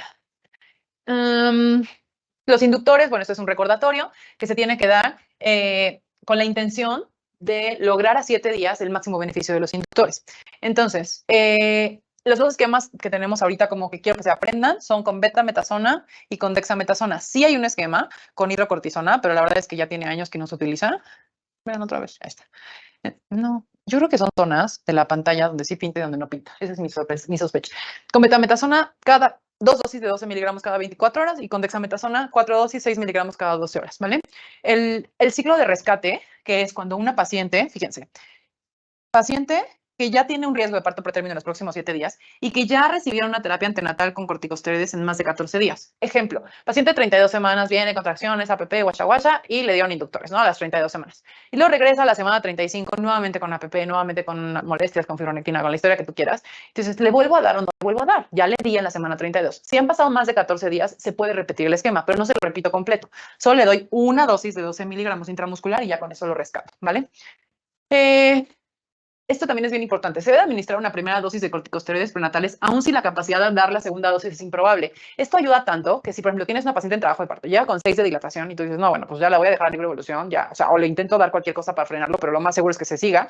Le voy a poner esteroides. No, ya para qué le pones esteroides y ya van a hacer. No, pues claro que se los pones. Le vas a poner su dosis de inductores, aunque no puedas garantizar la segunda dosis. Y recordar también que la administración de esta terapia se relaciona con cambios transitorios en la frecuencia cardíaca fetal y variabilidad. Entonces, no es válido hacer estudios de bienestar fetal inmediatamente después de dar los esteroides. Tienes que esperar 4 días para revisar bienestar fetal. Lo que habitualmente hacemos es ponerle el registro primero, ya que veamos que la PCS está normal, pues entonces ahora sí le pongo el esquema. Ahora, estos algoritmos son los que vienen en la guía de práctica clínica. Me interesa que los lean, los revisen, tienen algunas cosas que nos pueden ayudar en preguntas. Paciente de más de 22 semanas, o sea que ya se considere viable, y te dice, bueno, pues tiene contracciones, dolor de espalda, toda la clínica, ¿no? Datos de APP. Y te dice, tiene un índice de Gruber de más de 5 puntos. Nuevamente, menos de 4 puntos es una posibilidad muy alta de responder a la tocolisis. Y te dice, de menos de 4, menos de 4. ¿Tiene más de 5 puntos? Sí, tiene más de 5 puntos. Está dilatado, tiene miles de contracciones, todo va mal. Pues ya, parto pretérmino, ¿no? Ya, ve a atender su parto pretérmino. Ahora dice, no, sí tiene buenas condiciones, a lo mejor la puedo frenar. Perfecto, le haces la longitud cervical. Su longitud cervical es de 15 milímetros o tiene una de fibronectina positiva. Sí, pues sí tiene. Tiene un cervix corto y tiene fibronectina positiva. Bueno, internala, empieza el de tocolíticos, pide el cultivo vaginal y el examen de orina. Tiene un embarazo entre 28 y 37 semanas, sí, o sea, es pretérmino, pues inicia con esteroides, ¿vale? Este hilo de pensamiento que tiene me gusta bastante porque me parece muy lógico. Ay, otra vez, voy a llorar. Entonces, ¿tiene actividad? Sí tiene actividad. ¿Tiene datos clínicos? Bueno, datos objetivos de parto pretérmino, sí los tiene, ingrésala. Ingrésala, hazle cultivos. ¿Tiene menos de 37 semanas? Sí, ponle esteroides, ¿vale? Es como tu línea de pensamiento. Ahora, si te dice, oye, no tiene nada, no tiene cervix corto, ni tiene prueba de fibronectina positiva, pues mándala a su casa. Dale un tocolítico oral, dale nifedipina, yo qué sé, lo que quieras, mándala a su casa y todo va a estar bien. Ahora, paciente con embarazo y diagnóstico de parto pretérmino, es decir, ya tiene los 4 a 8 centímetros de dilatación. Entonces, presenta de 24 a 31 semanas. Tiene entre 24 y 31 semanas asociada a ruptura de membranas o una dilatación de 4 a 8 centímetros, sí. Pues nada, dale inductores, le das sulfato de magnesio, nuevamente, sulfato de magnesio porque tiene menos de 32 semanas y pues dale antibióticos porque ya tiene ruptura de membranas. No tiene eso, pues nada, vigilancia de trabajo de parto. Entonces, Simplemente revisen los algoritmos, acuérdense de sus estudios, apréndanse el esquema de SUSPAN, apréndanse el esquema de inductores, apréndanse a quién darle y a quién no darle, las semanas y listo. ¿Alguna duda de esto? Dice, ¿se pueden combinar tocolíticos? Pues sí, sí los puedes combinar, pero la realidad es que normalmente nos vamos, o sea, no hay una contraindicación pues, para combinar tocolíticos para nada, pero pues usualmente lo vamos dando uno o el otro, ¿vale? O sea, nos tenemos que casar con un esquema. Entonces, si tú supones que nifedipino funciona, pues funciona. Y si supones que no, no. ¿Qué? Sí, voy a checar, vamos a checar la pantalla, ¿vale? Vamos a tomarnos 10 minutos para que me chequen la pantalla y seguimos con la siguiente pregunta, chicos, ¿vale?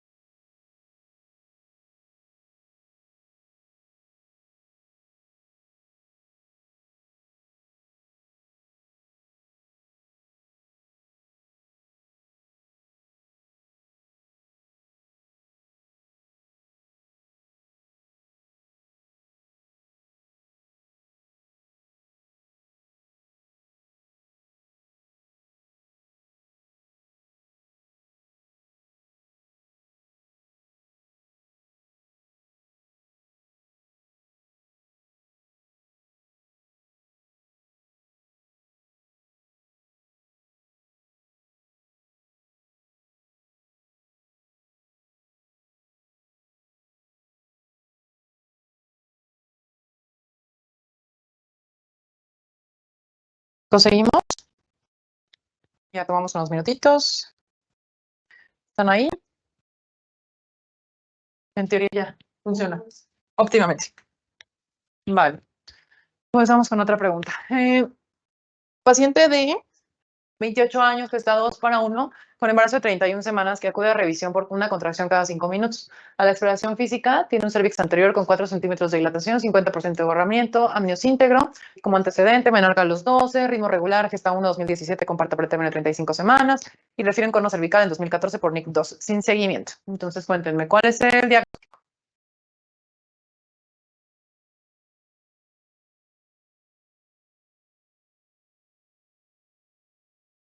Bueno, está súper obvia, ¿no? Pero bueno, vamos a trabajar un poquito, repasar un poco de parto pretérmino. Recuerden que es 4 en 20 minutos, 8 en 60 minutos, o sea, me parece súper exagerado decir 4 en 20 minutos, con que tenga 2 contracciones en 10 minutos, con una dilatación de más de 3,80, con o sin membranas íntegras. Y se recomienda hospitalizar a la paciente con embarazo entre 20 y 36,6 semanas de gestación cuando tenga estas condiciones. Entonces, por eso les decía, cuando tienes esto, ya hay que ingresar. ¿Qué estudios solicitarían esta paciente? ¿Qué les parece que nos pueda resultar útil en este caso?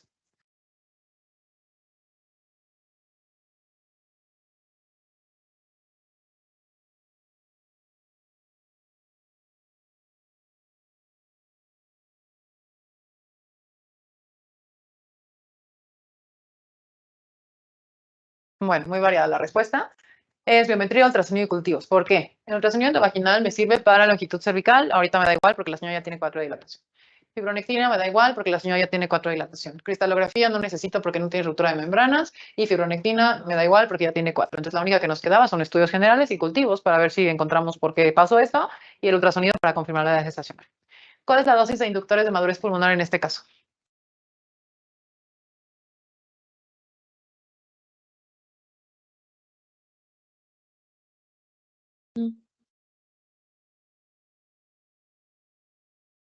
Chavos, se la tienen que aprender. Betametasona, 12 miligramos cada 24 horas en 2 dosis es el esquema de elección. Si no tengo betametasona, le doy dexametasona. Pero primera línea, betametasona. Ahí se las dejo. Ya práctica clínica vienen todas las patologías como obstétricas, pero la mencionan porque pues, son candidatos a la administración. Ahora, 1 hora después de la revisión aumenta la actividad uterina y la paciente presenta ruptura de membranas. ¿Cuál es tu conducta? ¿Qué le podemos hacer en este caso?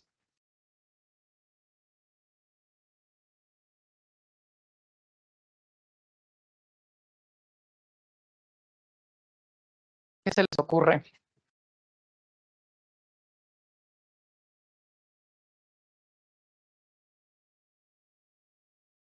Bueno, muy variadas sus respuestas. Sulfato, interrupción vía cesárea. ¿Por qué cesárea, doctora? Si usted dijo que todos los partos, todos vamos a favorecer partos, vean las semanas de gestación, está súper chiquito. Entonces, tocolíticos, contraindicados. Bueno, a ver, voy a dejar mi nota de los tocolíticos y la ruptura de membranas. La guía de práctica clínica sé que se debe personalizar, pero que en general, cuando tenemos ruptura de membranas, ya no podemos dar tocolíticos. ¿Por qué se les ocurre? ¿Qué puede pasar en una ruptura de membranas si yo le pongo tocolíticos? O sea, si lo doy nifedipino.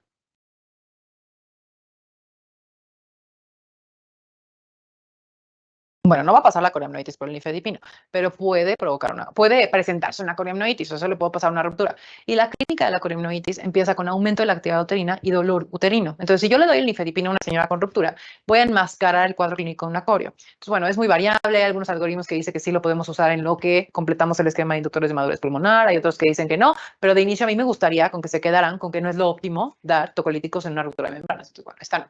Inductores, pues ya le había puesto, pero bueno, tengo como más opciones, entonces conviene ver si hay algo que me funciona mejor. Sulfato de magnesio, inductores de madurez pulmonar, interrupción vía cesárea, ok, lo dejo al final. Sulfato de magnesio, interrupción vía cesárea y sulfato de magnesio, inductores de madurez y vigilancia de trabajo de parto. Entonces, bueno, a ver, para mí tengo dos opciones, o esta o esta. La guía de práctica clínica nos dice que la interrupción del embarazo con una edad gestacional entre 27 y 32 semanas será preferentemente vía abdominal y que cuando tengas 33 semanas debemos de procurar la vía vaginal. Esto pasa porque durante el trabajo de parto, en los fetos pequeñitos, sus calotas están muy blanditas y no protegen adecuadamente el cerebro fetal y puedes tener una hemorragia intracerebral. Entonces, es mejor evitarlo, ¿vale? Entonces, menos de 33 semanas se sabe.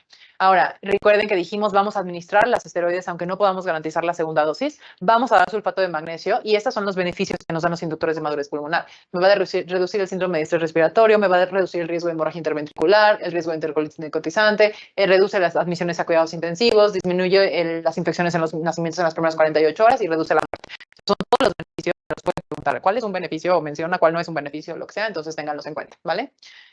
Siguiente caso. ¿Alguna duda de parto pretérmino? Solo quería recordar como algunas cosas antes de que me siga porque ya voy con otro tema.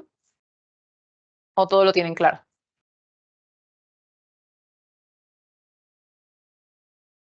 ¿Nada? ¿Todo claro? Perfecto. Paciente de 17 años, gesta un embarazo de 39.6 semanas en unidad tocoquirúrgica que se encuentra en conducción de trabajo de parto con oxitocina. Al momento, con 5 centímetros de dilatación, 60% de borramiento, la paciente refiere dolor intenso en hipogastrio. A la exploración con hipertonía uterina. ¿Cuál es tu conducta?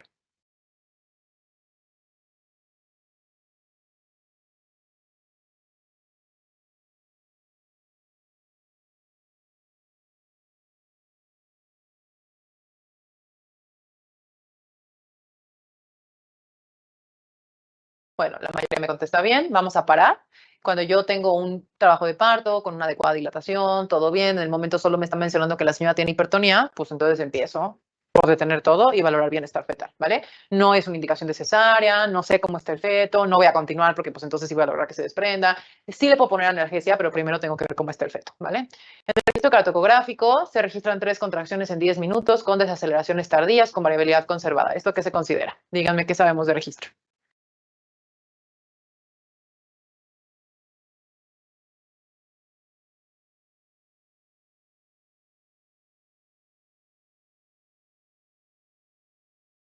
Muy bien, la mayoría. Muy bien, la mayoría. Es un monitoreo de categoría 2. ¿Cuál es tu conducta con un monitoreo de categoría 2? ¿Qué tengo que hacer?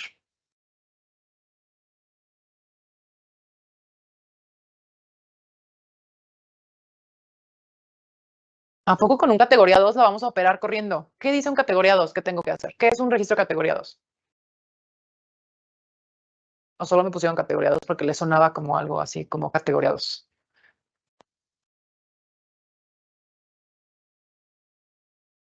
Díganme, ¿qué es un categoría 2? Insuficiencia placentaria. Yo creo que eso sería una adecuada respuesta. Habla de que no son las condiciones fetales óptimas y que tenemos que mejorar las condiciones para que el bebé o se vaya a una categoría 1 o se vaya a una categoría 3. No me puedo quedar en categoría 2. Entonces, ¿cuáles son las medidas que yo voy a poder ofrecer a ese feto que está en trabajo de parto para que mejore? Porque lo que tenía eran desaceleraciones tardías, pero tenía una variabilidad conservada y tiene 3 contracciones en 10 minutos. O sea, tampoco es que tenga tantas contracciones, pero esas contracciones no le están yendo bien. Entonces, le voy a continuar a libre evolución, o sea, ya no le voy a poner oxitocina, voy a ponerle una analgesia obstétrica para relajar las contracciones, para relajar a la madre, para que pueda respirar, porque a veces el dolor no permite que ellas ventilen bien y si ellas no ventilan bien, pues no le llega oxígeno al bebé y empezamos con estos deterioros. Puntas nasales con oxígeno, dorso lateral izquierdo para que llegue más sangre al abdomen y hidratación parenteral. O sea, trato de mandarle más oxígeno, más líquidos a ese bebé para ver si se recupera. Después de una hora, este es el registro. ¿Qué opinan de este registro? ¿Cómo lo ven? ¿Mejora, empeora? ¿Qué categoría le darían? ¿Qué me pueden decir?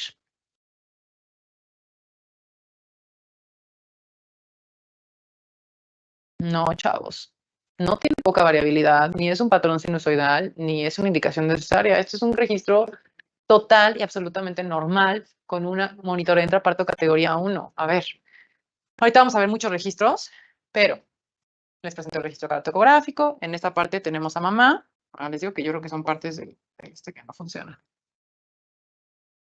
Bueno, en esta parte tenemos a mamá, en esta parte tenemos al bebé. En la parte de mamá tenemos dos cosas que vamos a monitorizar. Las contracciones que vamos a ver y los movimientos fetales. Habitualmente están en esta región. Entonces las contracciones yo las voy a medir en el tiempo. Recuerden que cada cuadro chico son 30 segundos, cada cuadro grande son 3 minutos. Aquí tengo 3 minutos. Entonces yo en el tiempo, por ejemplo, si empiezo a medir de aquí, ¿no? 1, 2, 3, 4, 5, 6, 7, 8, 9, 10. En 10 minutos mi paciente tiene 2 contracciones, casi 3 efectivas, entonces eso está bien. Tengo muchos movimientos fetales, lo cual también está bien. Y ahora voy a revisar al bebé. En el tiempo, aquí tenemos cuántos latidos tiene el paciente, eso lo registra el aparato, y aquí por tiempo, ¿no? Entonces tengo que revisar mi frecuencia cardíaca fetal basal. ¿Cuál es la frecuencia cardíaca fetal normal? ¿Cuáles se saben los valores? ¿Entre qué y qué? 120, 160, no, 110, 160. Yo tengo que ver que mi basal caiga entre 110 y 160. ¿Cómo hacemos la basal? Pues la mayoría de las veces que caiga el latido. Aquí más o menos anda en 140, ¿no? Luego, voy a evaluar que la variabilidad esté conservada. La variabilidad es un concepto que cuesta un poquito de trabajo cuando no estamos tan habituados a ver registros, pero es la variación latido a latido. ¿Cómo se ve en el registro? Como piquitos cuando hace esto. Entonces, entre más brinquitos yo vea en mis latidos, es mejor. La variabilidad es algo bueno, es algo que habla de madurez fetal, habla de oxigenación, entonces la variabilidad es buena. Entonces, cuando yo veo estos brinquitos, fíjense, si ustedes ven en su pantalla, seguramente alcanzan a ver cómo no son líneas que hacen esto, sino son líneas que hacen esto. Entonces, estos brinquitos hablan de la variabilidad. Entonces, tengo una variabilidad conservada y aparte tengo ascensos. Fíjense cómo aquí tengo ascensos. El registro ni siquiera tiene que tener ascensos, aunque no tenga descensos es suficiente. Pero bueno, cuando tengo variabilidad conservada, una basal normal, actividad uterina regular, etcétera, voy a hablar de un monitoreo categoría 1. Los monitores categoría 1 son buenos, el bebé está perfecto. Le reviso, tengo este registro que ya analizamos. Feto abocado en primer plano de Hodge con un cervix anterior 7,80 y amnios íntegro. ¿Cuál es la conducta?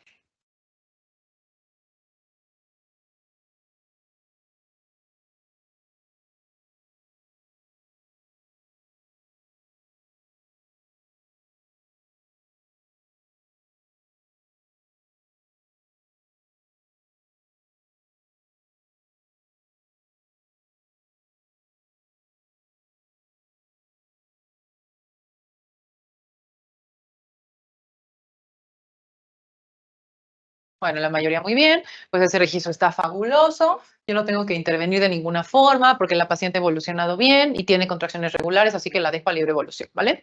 Entonces, bueno, a ver, vamos a repasar registro. Me interesa que conozcamos, o sea, esto ya lo deben de conocer, ya lo han de revisado, les van a preguntar en mi examen de hace 13 años, me hicieron preguntas de registro y siguen preguntándolo. Entonces, una cosa es un registro cardiotocográfico, una prueba sin estrés, y otra cosa es un monitoreo intraparto. Entonces, siempre cuando empezamos a analizar un registro tenemos que ver qué me están preguntando.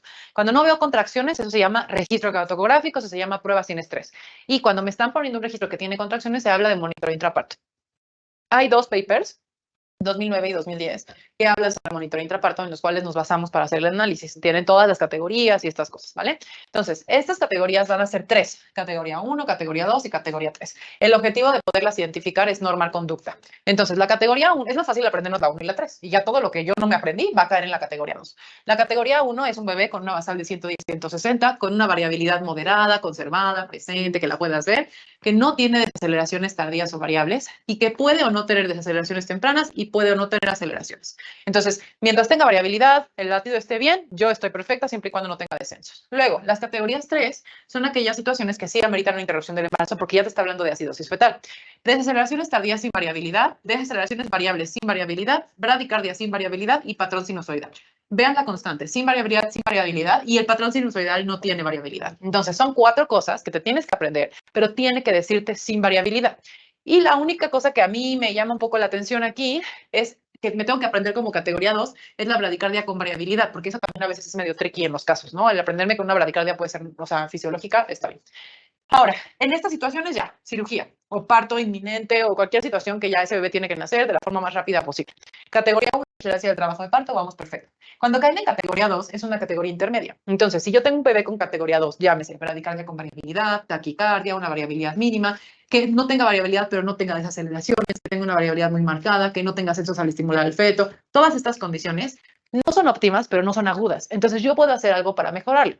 En estas situaciones voy a dar medidas de reanimación para poder ayudar a mi bebé para que pueda estar mejor. ¿Vale? Entonces, cuando doy estas medidas, le doy una oportunidad al feto a que oxigene y veo si se me va para acá o si se me va para acá. Y ya puedo tomar una decisión, porque aquí pues sigue el trabajo de parto y aquí se va al nacimiento de forma lo más rápido posible. Ahora, para poder entender todo esto, pues tengo que conocer los diferentes descensos, que es lo importante. Esto lo han preguntado miles de años. Y yo obviamente les digo, en mi examen me lo preguntaron. Entonces, bueno, hay que recordarlas. Primero, las desaceleraciones tempranas o famosas DIP 1, que ya desde hace como 15 años se dejan de llamar DIP, pero lo siguen mencionando así en el examen. Hasta el simple. Entonces, DIP 1 ya está mal dicho, pero me lo voy a aprender, porque muy frecuentemente lo preguntan. Entonces, las aceleraciones tempranas son descensos de la frecuencia cardíaca que coinciden con el acme de la contracción. Esto se da por compresión cefálica, porque se les aprieta la cabeza cuando están en la contracción. Entonces, cuando hay un descenso que coincide con las contracciones, se llaman desaceleraciones tempranas. ¿Qué pasa si estos descensos no coinciden con las contracciones? Fíjense, aquí tengo un aumento de la contracción y mi descenso viene después. Esto quiere decir que el bebé tuvo la contracción y se empezó a cansar después de que pasó la contracción y se recuperó mucho más tarde. Eso se llaman desaceleraciones tardías porque tarda en recuperarse. Y esto también se puede llamar DIP 2. Y la última es las desaceleraciones variables. Las desaceleraciones variables son descensos de la frecuencia de forma abrupta que se recuperan rápidamente, que hacen estas mesetas abajo o que pueden hacer como mitos. A veces hacen así, sube un poco, baja y vuelve a subir. Esto habla de compresión funicular o de compresión de cordón umbilical. Entonces, cuando hay la contracción, el bebé con una rodilla aprieta el cordón, deja de pasar el oxígeno y eso provoca desaceleraciones variables o DIP 3. Entonces, estas condiciones las tenemos que tener claras para poder categorizar a nuestro bebé, ¿vale? ¿Qué es esto? Díganme, ¿cuál es su diagnóstico de su registro? Me pone, cuando se toma el pH de cuero cabelludo fetal, ya prácticamente en ningún hospital lo hacemos. Se puede tomar cuando sospechas sufrimiento fetal, cuando estás en una categoría 3, pero nunca he visto que lo hagan, pues, ni siquiera. Me pone DIP 1. ¿Qué es DIP 1, niños? Eso no es un diagnóstico, eso es una desaceleración y ni son DIP 1, pero no, quiero que me den un diagnóstico del registro cardiotocográfico. No les estoy preguntando cuál DIP es ni nada. Ahora, me ponen categoría 3. ¿Por qué categoría 3? ¿Qué están viendo?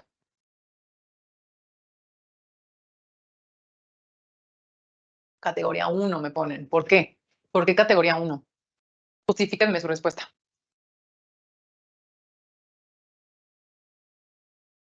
Bueno, eso es un monitor intraparto. Entonces vamos a hablar de categorías porque pues, tiene ahí contracciones. A lo mejor está medio, como muy polisistólico, pero bueno, tiene contracciones. ¿Y qué les llama la atención? ¿Cuál es la frecuencia cardíaca fetal basal de este trazo? O sea, ¿ustedes creen que tenga una basal? ¿No tiene una basal? ¿Cómo ven una basal? ¿Cómo ven si aquí tiene 140, aquí tiene 130, aquí 145, a 140, 130? O sea, ¿le ven una basal? Hay un punto donde caiga la mayor parte de las veces, porque si tú me dices 130, quiere decir que tú consideras que sobre esta línea es la mayor parte de latidos. Y yo no veo eso. ¿Qué ven? Esto se llama patrón sinusoidal. Significa que no tiene basal y que el bebé está ondulando. Y aparte, otra cosa más importante, si tú no sabías que esto era un patrón sinusoidal, ¿cómo ven la variabilidad?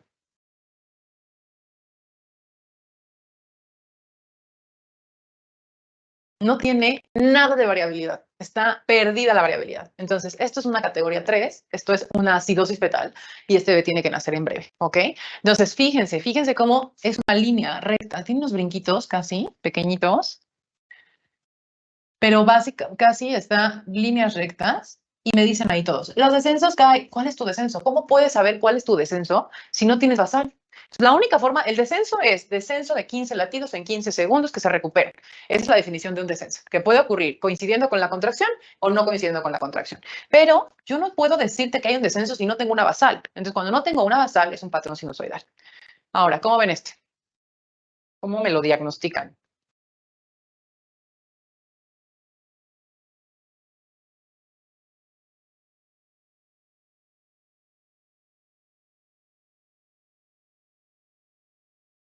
Registro categoría 2. ¿Cuál es ese?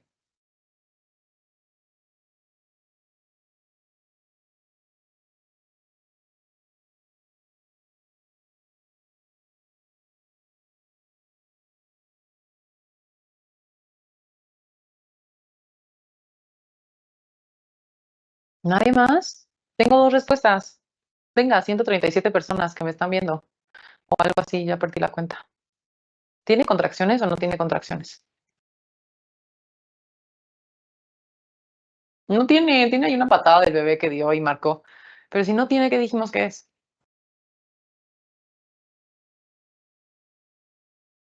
Es una prueba sin estrés. ¿Cómo ven esta prueba sin estrés? Bien, mal. ¿Cómo le llamamos a una prueba bien? ¿Y cómo le llamamos a una prueba mal? No, no decimos normal. Decimos reactiva o no reactiva. ¿Cómo ven esta prueba? No puede haber DIP 1 si no hay contracciones. Pues yo la veo muy bonita. Entonces, no tenemos contracciones, entonces es un registro, es una prueba sin estrés y voy a ver la variable, voy a ver la basal. Primero, siempre empezamos por la basal. Entonces, más o menos cae aquí, ¿no? Como en 140.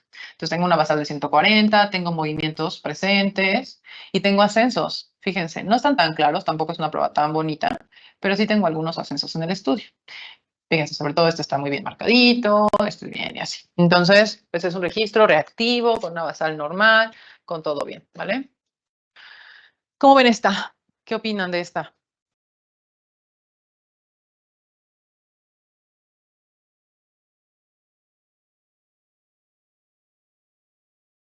¿Les gusta o no les gusta? Alfredo, registro categoría 3. ¿Por qué 3? ¿Cómo justificas tu 3?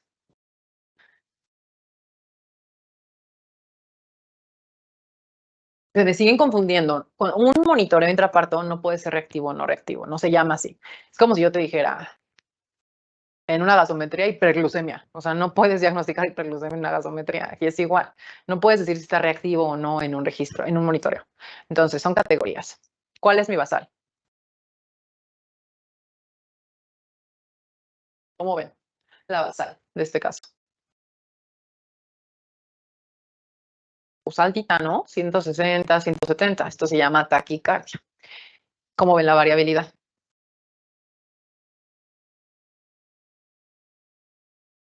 No tiene variabilidad.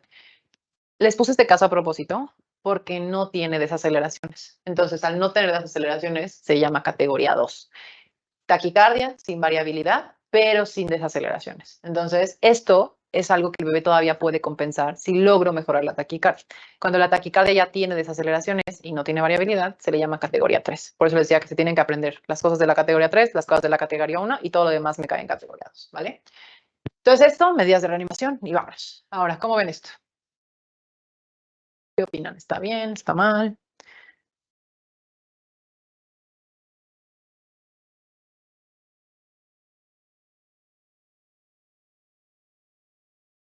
Bien, este es muy facilito, es una categoría 1. Tengo actividad uterina casi alcanzando la hipertonía porque tiene 4 en 10 minutos, pero bien. Tengo una basal de 140, variabilidad súper bien conservada, tengo incluso ascensos, entonces este bebé triunfando. ¿Cómo ven este?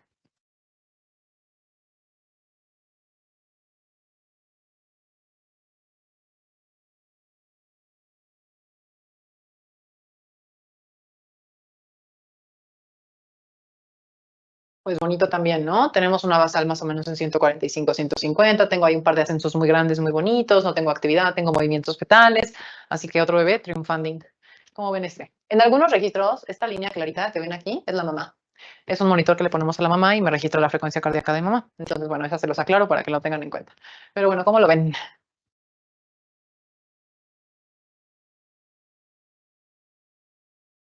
¿Qué opinan? Primero descríbanmelo. ¿Cuál es tu basal? No se ve tan bien, pero bueno, 120, 30, 40, 150, 60, 70, 80. Entonces, mi basal, pues como 150, ¿no? ¿Tiene variabilidad o no tiene variabilidad?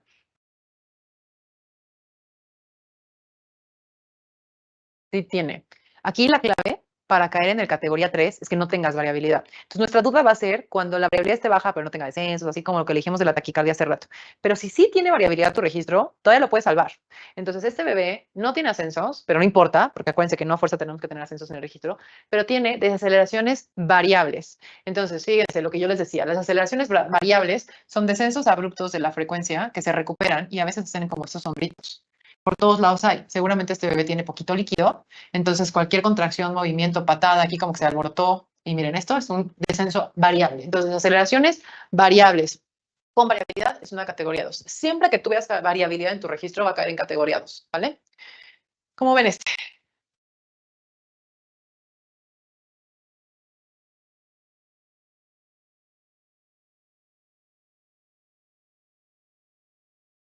¿Tiene variabilidad o no tiene variabilidad?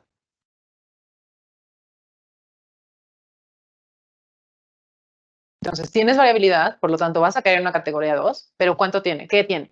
¿Cuánto tiene de basal este bebé?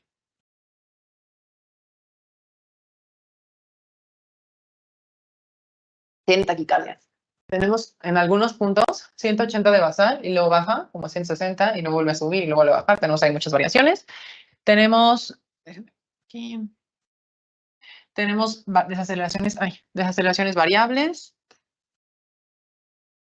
Las aceleraciones variables en todo el registro, es un descenso más grande, que no coincide con contracción. Esta es una variable súper franca, pero tiene la variabilidad conservada. Entonces, si tengo variabilidad conservada, caigo en una categoría 2, doy medidas, a ver si mejora. Si no mejora, cae en una categoría 3 y le voy a dar cesárea, ¿vale? ¿Cómo ven este?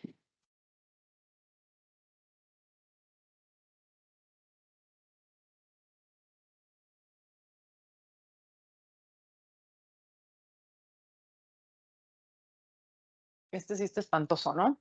No tengo variabilidad, tengo desaceleraciones tardías que no coinciden con los acmes de la contracción y pues esto sería una categoría 3, desaceleraciones tardías sin variabilidad, ¿vale? ¿Y este cómo lo ven? Ya sé que no tiene contracciones, pero vean lo que horrible. ¿Qué opinan? ¿Cómo lo diagnosticarían a estos? Es un trazo no reactivo, ¿vale? Me interesa que se acuerden que un trazo reactivo, o sea, un trazo, una PCS normal, debe tener una basal normal, fetal, perdón, entre 110 y 160. Tiene que tener dos aceleraciones. De nada sirve este plumoncito. Perdón, mire, ya me adelanté totalmente.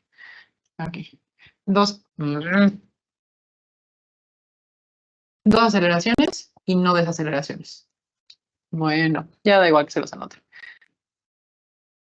Entonces, un trazo que tiene una basal normal, porque está como en 140, 120, pero estos descensos espantosos no pueden tener en un registro. No importa, no existen en un registro normal, en una prueba sin estrés, ¿vale? Me adelanté un poco, pero díganme cómo ven este. Este está bonito porque se ven muy bien los ascensos. ¿Qué categoría le dan? Revísenlo bien. No es una categoría 1. ¿Por qué no? ¿Qué le ven raro? Tienen que poner atención antes de escupirme la respuesta. No pueden escupir en el ENAR, tienen que pensar todo. Tiene bradicardia, tiene la basal de 100. Entonces tiene bradicardia con la variabilidad conservada, incluso con ascensos. Entonces esto es una categoría 2. Ahora, ¿cómo ven este?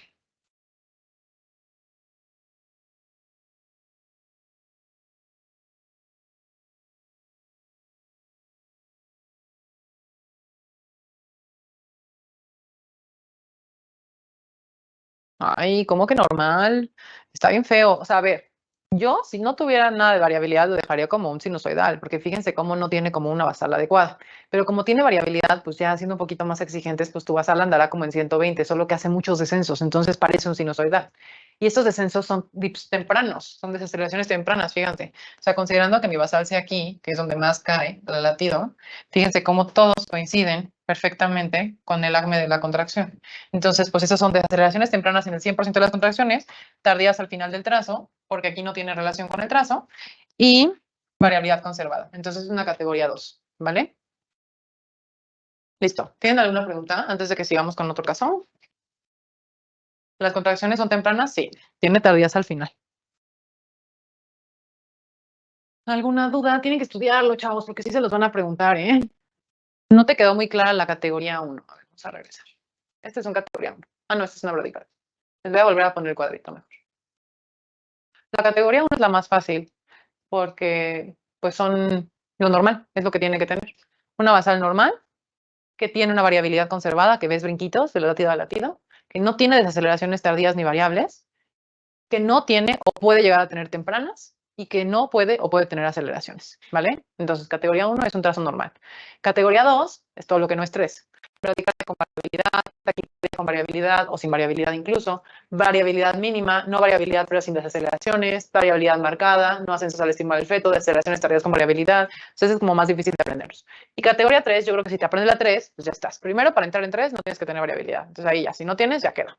Desaceleraciones tardías sin variabilidad, desaceleraciones variables sin variabilidad, bradicardia sin variabilidad o patrón sinusoidal.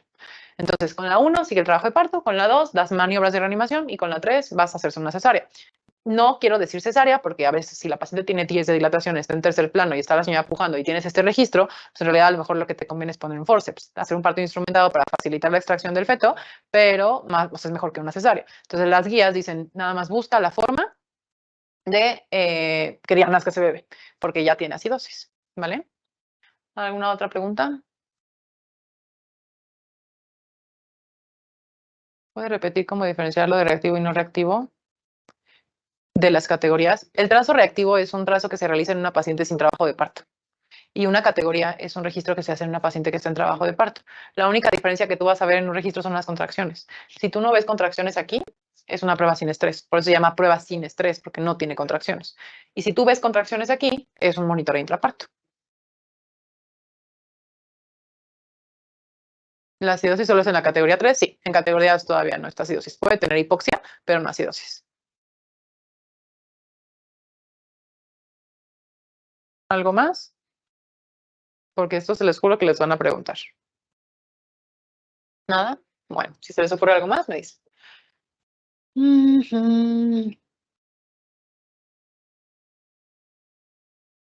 A ver, sigo. Paciente de 39 años, gesta 1, con embarazo de 36.5 semanas, ingresa a urgencias, que acude por cefalea frontal y epigastralgia de 4 horas de evolución.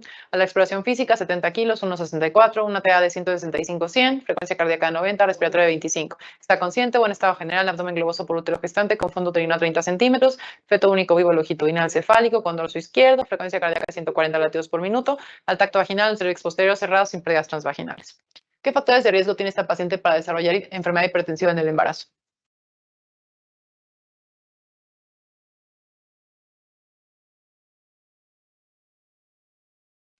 Muy bien. La de la paciente, factores de riesgo hay muchos para enfermedades hipertensivas, las primigestas, las añosas, pacientes que ya lo hayan tenido, pacientes con otras comorbilidades. Recuerden que los trastornos inmunológicos como el SAF o el lupus son súper, súper importantes, nuestro primer factor de riesgo, pero la edad pues se considera un factor de riesgo. Ahora, en el cuadro clínico de la paciente, ¿cuál es tu diagnóstico?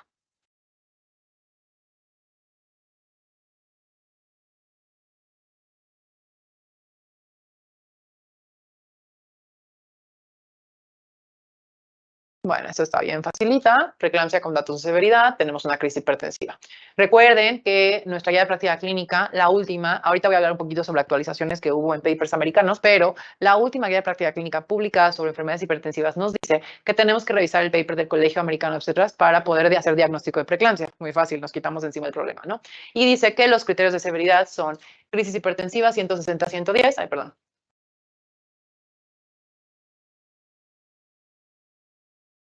crisis hipertensiva, trombocitopenia menos de 100.000, alteraciones en las enzimas hepáticas con duplicación del valor, insuficiencia renal progresiva con creatinina 1.1, edema agudo pulmonar o síntomas cerebrales o visuales de reciente inicio. Si tu paciente tiene cualquiera de estas, ya se llama preeclampsia con datos de severidad. ¿Qué estudios va a solicitar en esta paciente?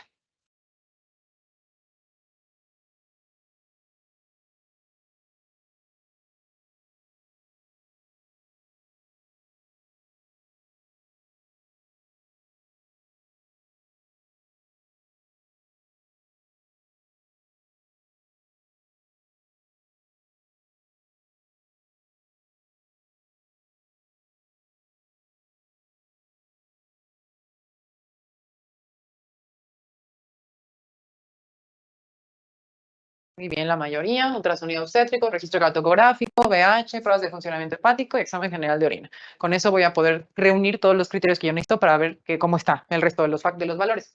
Esta tablita viene en la guía de práctica clínica, bueno, no es cierto, viene en el paper americano referido por la guía de práctica clínica del 2017. Entonces tenemos que los datos de preeclampsia tal cual, 140, 90, 2 tomas después de las 20 semanas o una crisis hipertensiva de 160, 110. Podemos tener proteinuria, 300 miligramos en orina de 24 horas, o bilirubin de 2 cruces. Ahorita vamos a hablar un poquito si una cruz o 2 cruces, pero bueno, desde 1 o 2 cruces ya se considera proteinuria. Y si no tengo proteinuria, voy a tener el inicio de algún otro tipo de síntoma de gravedad, como trombocitopenia más de 100.000, insuficiencia renal, alteración de funcionamiento hepático, edema agudo pulmonar y alteraciones visuales o cerebrales. Entonces, bueno, ya tú corroboras tu diagnóstico inicial, cuál es la conducta. ¿Qué hago con una preeclampsia con datos de severidad de 36.5 semanas de gestación? ¿Cuál es mi conducta?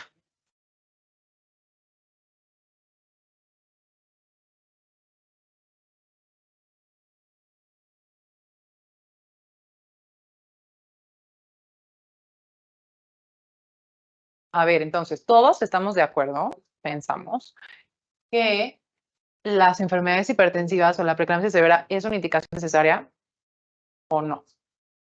¿No creen que pueda ser parto? ¿Qué opinan? Porque me han contestado como 50 personas que la unen. Entonces, ¿estabilizar a mi paciente y preparar para estar en 12 horas?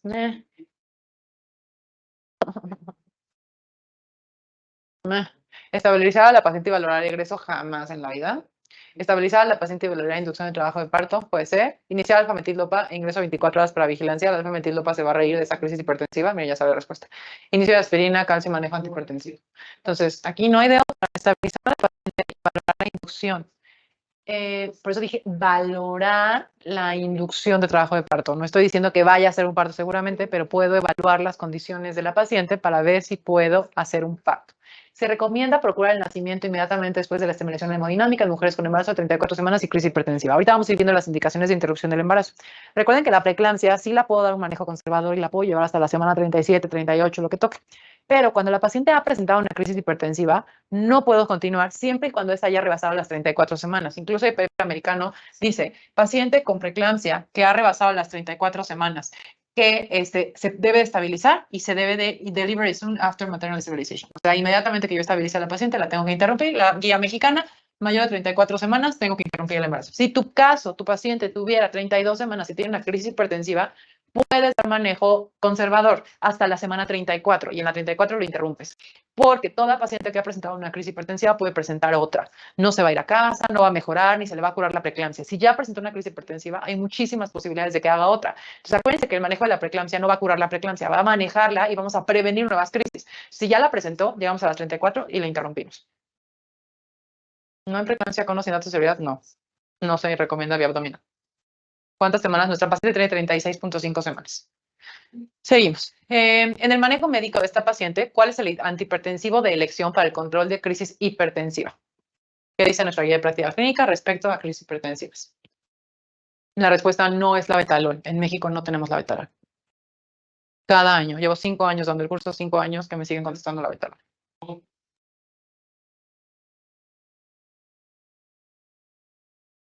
Bueno, de estas opciones, hidralazina sería la opción.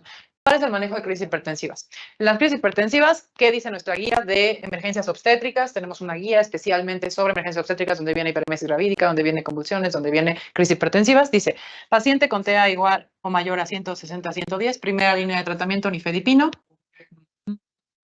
Nifedipino, 10 miligramos vía oral. Le voy a dar 15 a 20 minutos y le vuelvo a tomar la presión. Persiste con 160-110.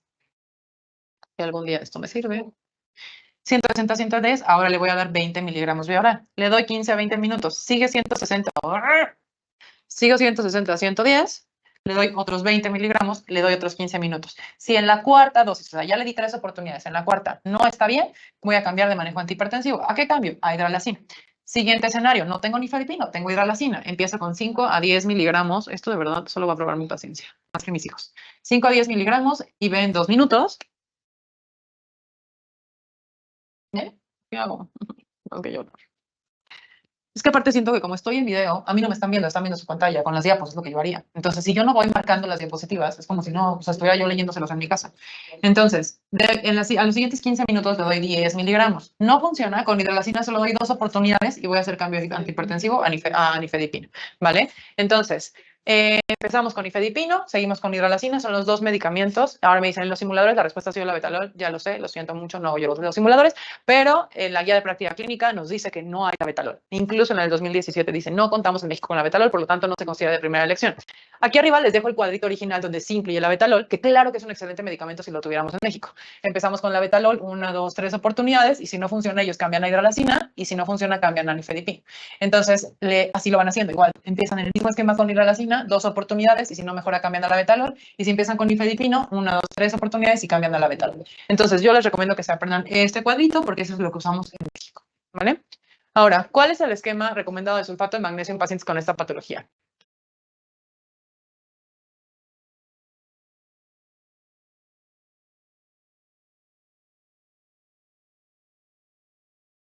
Bien, la mayoría, impregnación de 4 a 6 gramos, con mantenimiento de 1 a 2 gramos por hora. Esto lo pregunto 70 veces porque claramente se los pueden preguntar, es el único esquema que hay. Bueno, el que se los dejo en la práctica clínica, viene tal cual. ¿Cuánto tiempo debemos de mantener la paciente con sulfato de magnesio?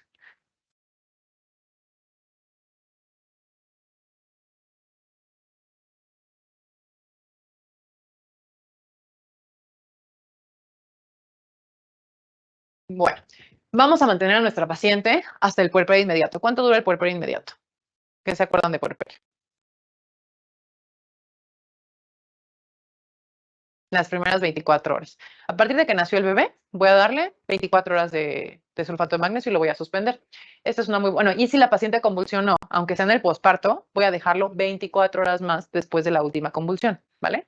Es un buen momento para recordar los conceptos de puerperio normal. Recuerden que el puerperio normal es el periodo que sigue la expulsión del producto de la concepción, en el cual hay cambios anatómicos propios del embarazo que se van a revertir y va a durar 42 días. Va a haber puerperio inmediato, que son primeras 24 horas, puerperio inmediato del segundo al séptimo día posparto y tardío desde el octavo día hasta el día número 42, ¿vale? Ahora, este es otro caso. Vamos sobre la misma línea, ¿vale? Vamos a ir repasando hipertensión. Paciente de 36 años, gesta 3 para 2, con un embarazo de 32.2 semanas. Acude a urgencias por cefalea frontal intermitente. A la exploración física 145-90, frecuencia cardíaca de 90, respiratoria de 20, feto único vivo, longitudinal, cefálico, todo bien. ¿Cuál es la principal sospecha diagnóstica? 36 años, 145-90. ¿Qué opinan?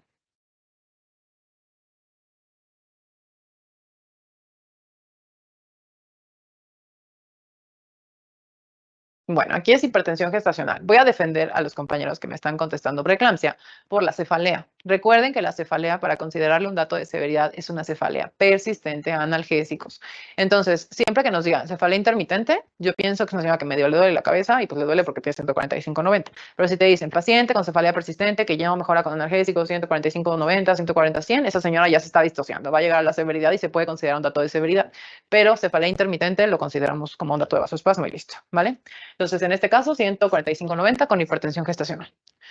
Con este diagnóstico, ¿cuál va a ser tu conducta? ¿Qué hago con una hipertensa gestacional de 32.2 semanas? La ingreso para inducción, la ingreso para vigilancia, le doy nifedipino, la mando a su casa, le doy alfametildo para la mando a su casa, le doy ralacina, la mando a su casa. ¿Cuál es la que más les gusta? A ver, todos me están mandando a la paciente a su casa. ¿Cómo saben que esta señora no tiene preeclampsia? O sea, ¿cuáles son tus criterios de preeclampsia? ¿Cómo digo que una señora tiene preeclampsia? Ya tienes una cifra tensional alterada. Entonces, ¿qué me hace falta para ver si mi señora tiene preeclampsia? Porque yo te dije, ¿cuál es tu impresión diagnóstica? No, pues mi impresión diagnóstica es hipertensión gestacional, pero pues estoy platicando con lo que me da el cuadro. Entonces yo necesito explorar más. Recuerden que preeclampsia es una señora con hipertensión y proteinuria o una señora con hipertensión sin proteinuria, pero que tiene algún criterio de severidad. Crisis hipertensiva, trombocitopenia, transaminases elevadas, creatinina elevada, edema pulmonar, convulsiones, la historia que tú quieras. Entonces esta paciente solamente tiene hipertensión y yo tengo que protocolizarla para ver si tiene preeclampsia. Entonces, en todas las pacientes que te presenten con hipertensión gestacional de primer contacto, tú vas a ingresarla y la vas a protocolizar, ¿vale? ¿Cuál es el tratamiento antihipertensivo de elección en hipertensión gestacional? ¿Qué nos dice la guía que tenemos que dar a la paciente?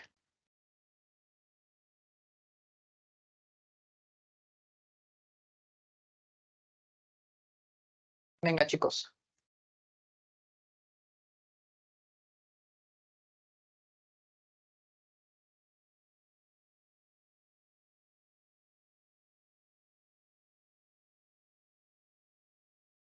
Muy bien, alfa metildo para la mayoría.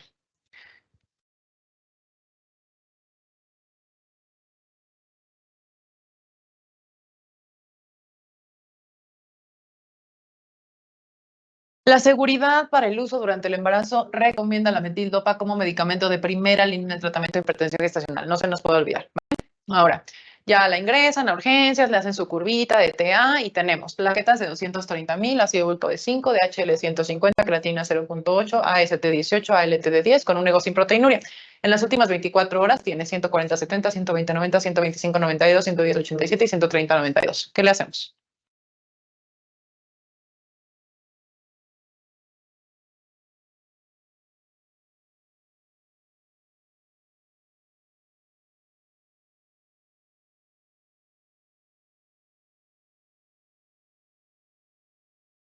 4444. Muy bien. Pues la mayoría me contesta bien. Alfa-metildopegrés. Ahora sí, la señora está bien, ¿no? O sea, sí tiene hipertensión, pero todo lo demás está bien.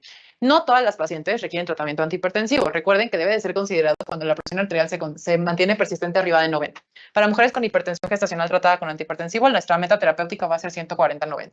Recuerden que si la paciente tiene alguna otra comorbilidad, como diabetes, obesidad, embarazo gemelar, la historia que quieras, cualquier otra cosa, mi meta es 130-80. Soy más exigente. Pero en una humana normal que solo tiene hipertensión gestacional, mi meta es 140-90. Ahora, ¿en qué semana de gestación será conveniente interrumpir el embarazo? Esta señora con hipertensión gestacional. ¿Cuánto llegamos? ¿Qué opinan?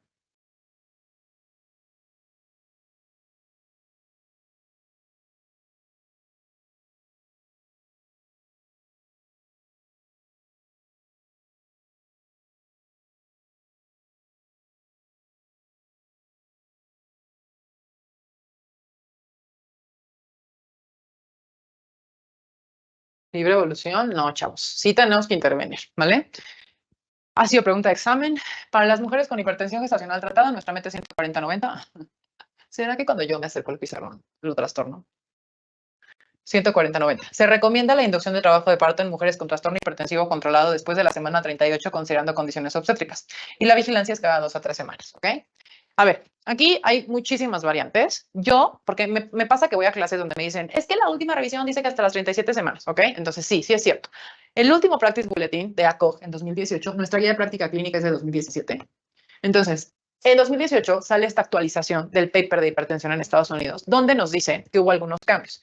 En mujeres con hipertensión gestacional y preeclampsia sin severidad, después de las 37 semanas, se sugiere la interrupción del embarazo. Entonces, la recomendación original son 38 semanas. Nuestra guía de práctica clínica dice 38 semanas y preeclampsia sin datos de severidad, 37 semanas. Pero la guía americana redujo todo a 37 semanas, ¿vale? Ahora, ¿yo con qué me quedo? Yo me quedo con lo que dice la guía de práctica clínica, porque la verdad es que no me voy a estar leyendo todos los papers actualizados, sobre todo si son fuera de México. Entonces, la última publicación mexicana dice que nos recomienda que lleguemos a la semana 38 en pacientes con hipertensión gestacional. Ahora, recomendaciones generales. Preeclampsia sin datos de severidad, es decir, hipertensas, que hayan tenido, no sé, las transaminasas elevadas, algo de proteinuria, 140-90 y tal. O sea, ya le llamas preeclampsia, pero no tiene datos de severidad, le vas a poner inductores de madurez pulmonar y le vas a manejar ambulatoria, o sea, en su casa, hasta la semana 38. Ahora, preeclampsia con datos de severidad. ¿Qué me refiero con datos de severidad? Trombocitopenia, transaminasas al doble, proteinuria severa, etcétera, etcétera. Pero no crisis hipertensivas. Eso es muy importante. Qué desesperación, chavos, de verdad. Pero no crisis hipertensivas. Voy a dar manejo expectante estrecho. ¿Esto qué quiere decir? La voy a hospitalizar, la voy a ingresar, le voy a poner inductores y la voy a llevar a la semana 37. Siempre y cuando no haya tenido una crisis. Porque ya dijimos que las pacientes que tienen crisis hipertensiva, ¿en qué semana se interrumpen? Semana 34. ¿Ok? Esto es súper importante, lo han preguntado en muchos exámenes. Entonces, paciente con preeclampsia sin severidad, semana 38. Paciente con severidad pero sin crisis hipertensiva, semana 37. Paciente con crisis hipertensiva, llevamos a la semana 34. ¿Ok? Ahora, ¿a qué me refiero con el manejo expectante estrecho, el manejo con ingreso? Voy a ingresar a mi paciente y la voy a vigilar. Le voy a poner esos inductores y le voy a estar monitorizando. Le voy a tomar laboratorios cada 4 días, le voy a estar tomando la presión, le voy a hacer estudios de medicina fetal, la vamos a monitorizar interna. ¿Cuándo voy a interrumpir? Porque a lo mejor yo te digo aquí, preeclampsia con datos de severidad, manejo expectante estrecho, pero ¿hasta cuándo? A lo mejor estamos en la semana 32, perdón, no, en la semana 35, pero la señora no logra metas terapéuticas, o sea, no logro llevarla a 140-90.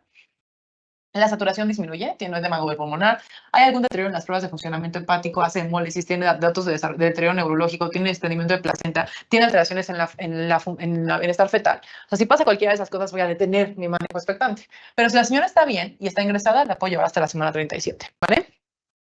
Ahora, esta misma paciente, 2 semanas después, o sea, tenía 32.2 con hipertensión gestacional, la mandamos a su casa, ¿vale? 2 semanas después, con 34.2, vuelve a seguimiento y se encuentra asintomática. Viene porque tú la citaste las 2 semanas, porque el manejo de control prenatal en una señora con hipertensión es cada 2 semanas. Y le vas a tomar laboratorios. Entonces, la exploración física la encuentras con 140-90. En casa ella dice que está 120-90, 130-80, pero tú la estás viendo con 140-90. Y en los laboratorios tienes una hemoglobina 11.3, plaquetas de 90.000.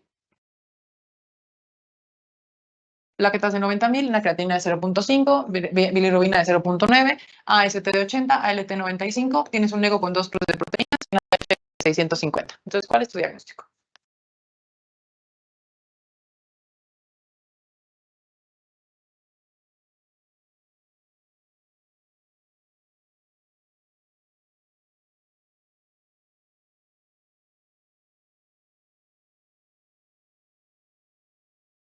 Bueno, la mayoría bien, síndrome de HELP, ¿vale?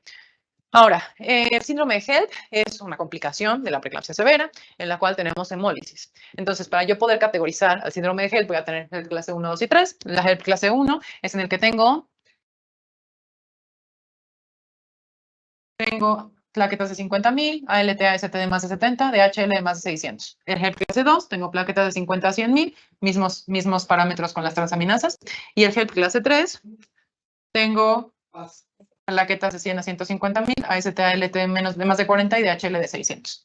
Entonces, bueno, nuestra paciente tuvo un deterioro en hemoglobina, tiene trombocitopenia, tiene las bilirrubinas normales, pero tiene transaminasas elevadas y DHL elevada. Entonces, pues ya se categoriza como un síndrome de HELP. Ahora, la paciente es ingresada, ¿cuál es la conducta? Tiene 34.2 semanas. ¿Qué le van a hacer a esa paciente?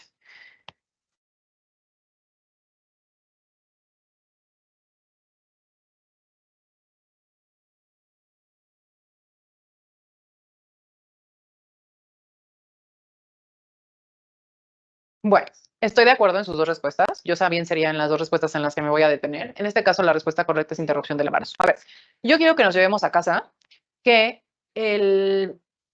Me ponen ahí, pero le cambiaré la interrupción al completar. No existe. Acuérdate que en el ENAR tienes lo que tienes. Entonces, tú ves esas respuestas y tienes que apostar por una, ¿vale? El HELP es algo muy grave, ¿ok?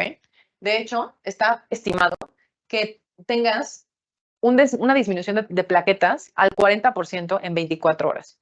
Entonces, el HELP, yo quiero que ustedes lo vean como algo de terror. En un HELP empiezas a hemolizar porque empiezan a romperse estos eritrocitos y ya no tienes oxígeno. Y el problema ni siquiera es ese. El problema es que, bueno, pase lo que pase, le doy parto, le doy cesárea, lo que toque, si la señora empieza a sangrar, no tienes ninguna estrategia para detener la hemorragia.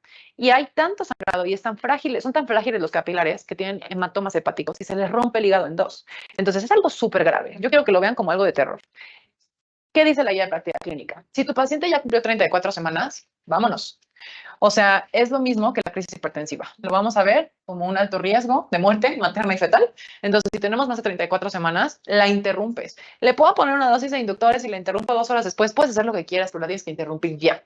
Porque cada 24 horas que tú esperes y monitorices a paciente, si ahorita tenía 90.000 plaquetas, mañana va a tener 50.000. Y eso ya es muy grave. Entonces, si tu paciente ha rebasado las 34 semanas, vámonos, ya, se acabó. Si la señora tiene menos de 34 semanas, dice, es sugerido la interrupción del nacimiento, detenerlo hasta 48 horas con la intención de poner los inductores. Sí, darle el beneficio al feto, pero solamente 48 horas. No le vamos a dar 7 días, no le vamos a dar nada. Entonces vamos a interrumpir, ¿vale? Ahora, esta es la semana epidemiológica. Ay, se me encimó aquí, creo que es 33, que es la semana en la que estamos, semana epidemiológica en la que estamos.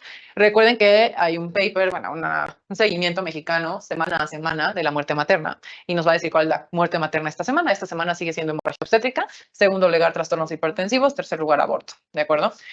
Entonces, yo espero que eso cambie ahora con la ley de que aprueba el aborto electivo en las primeras semanas y tal, y esto mejore un poco, ¿no? Pero bueno, la hemorragia obstétrica sigue siendo el 22% de muertes maternas en México.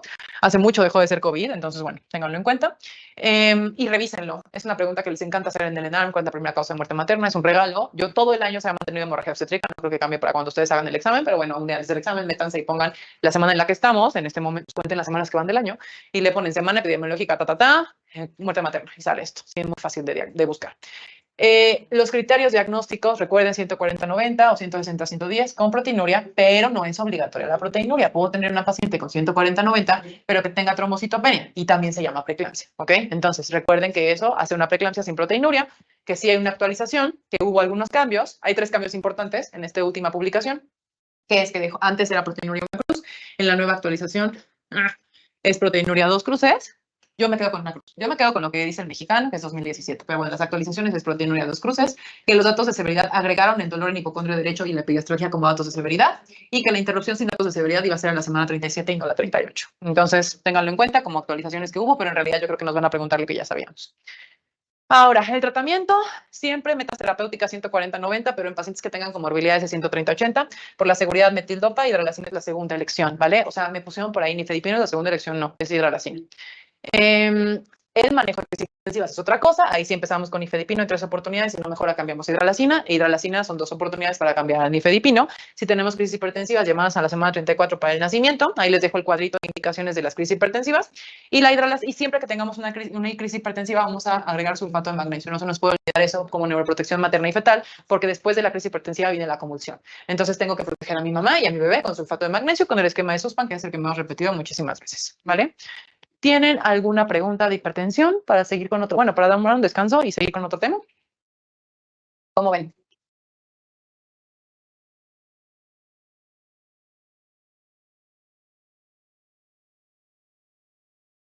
Descansito. Sí, yo también quiero un descansito, pero quiero ver si tienen alguna pregunta antes del descansito.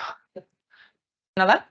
Bueno, tomamos 15 minutos de descansito y regresamos, ¿vale?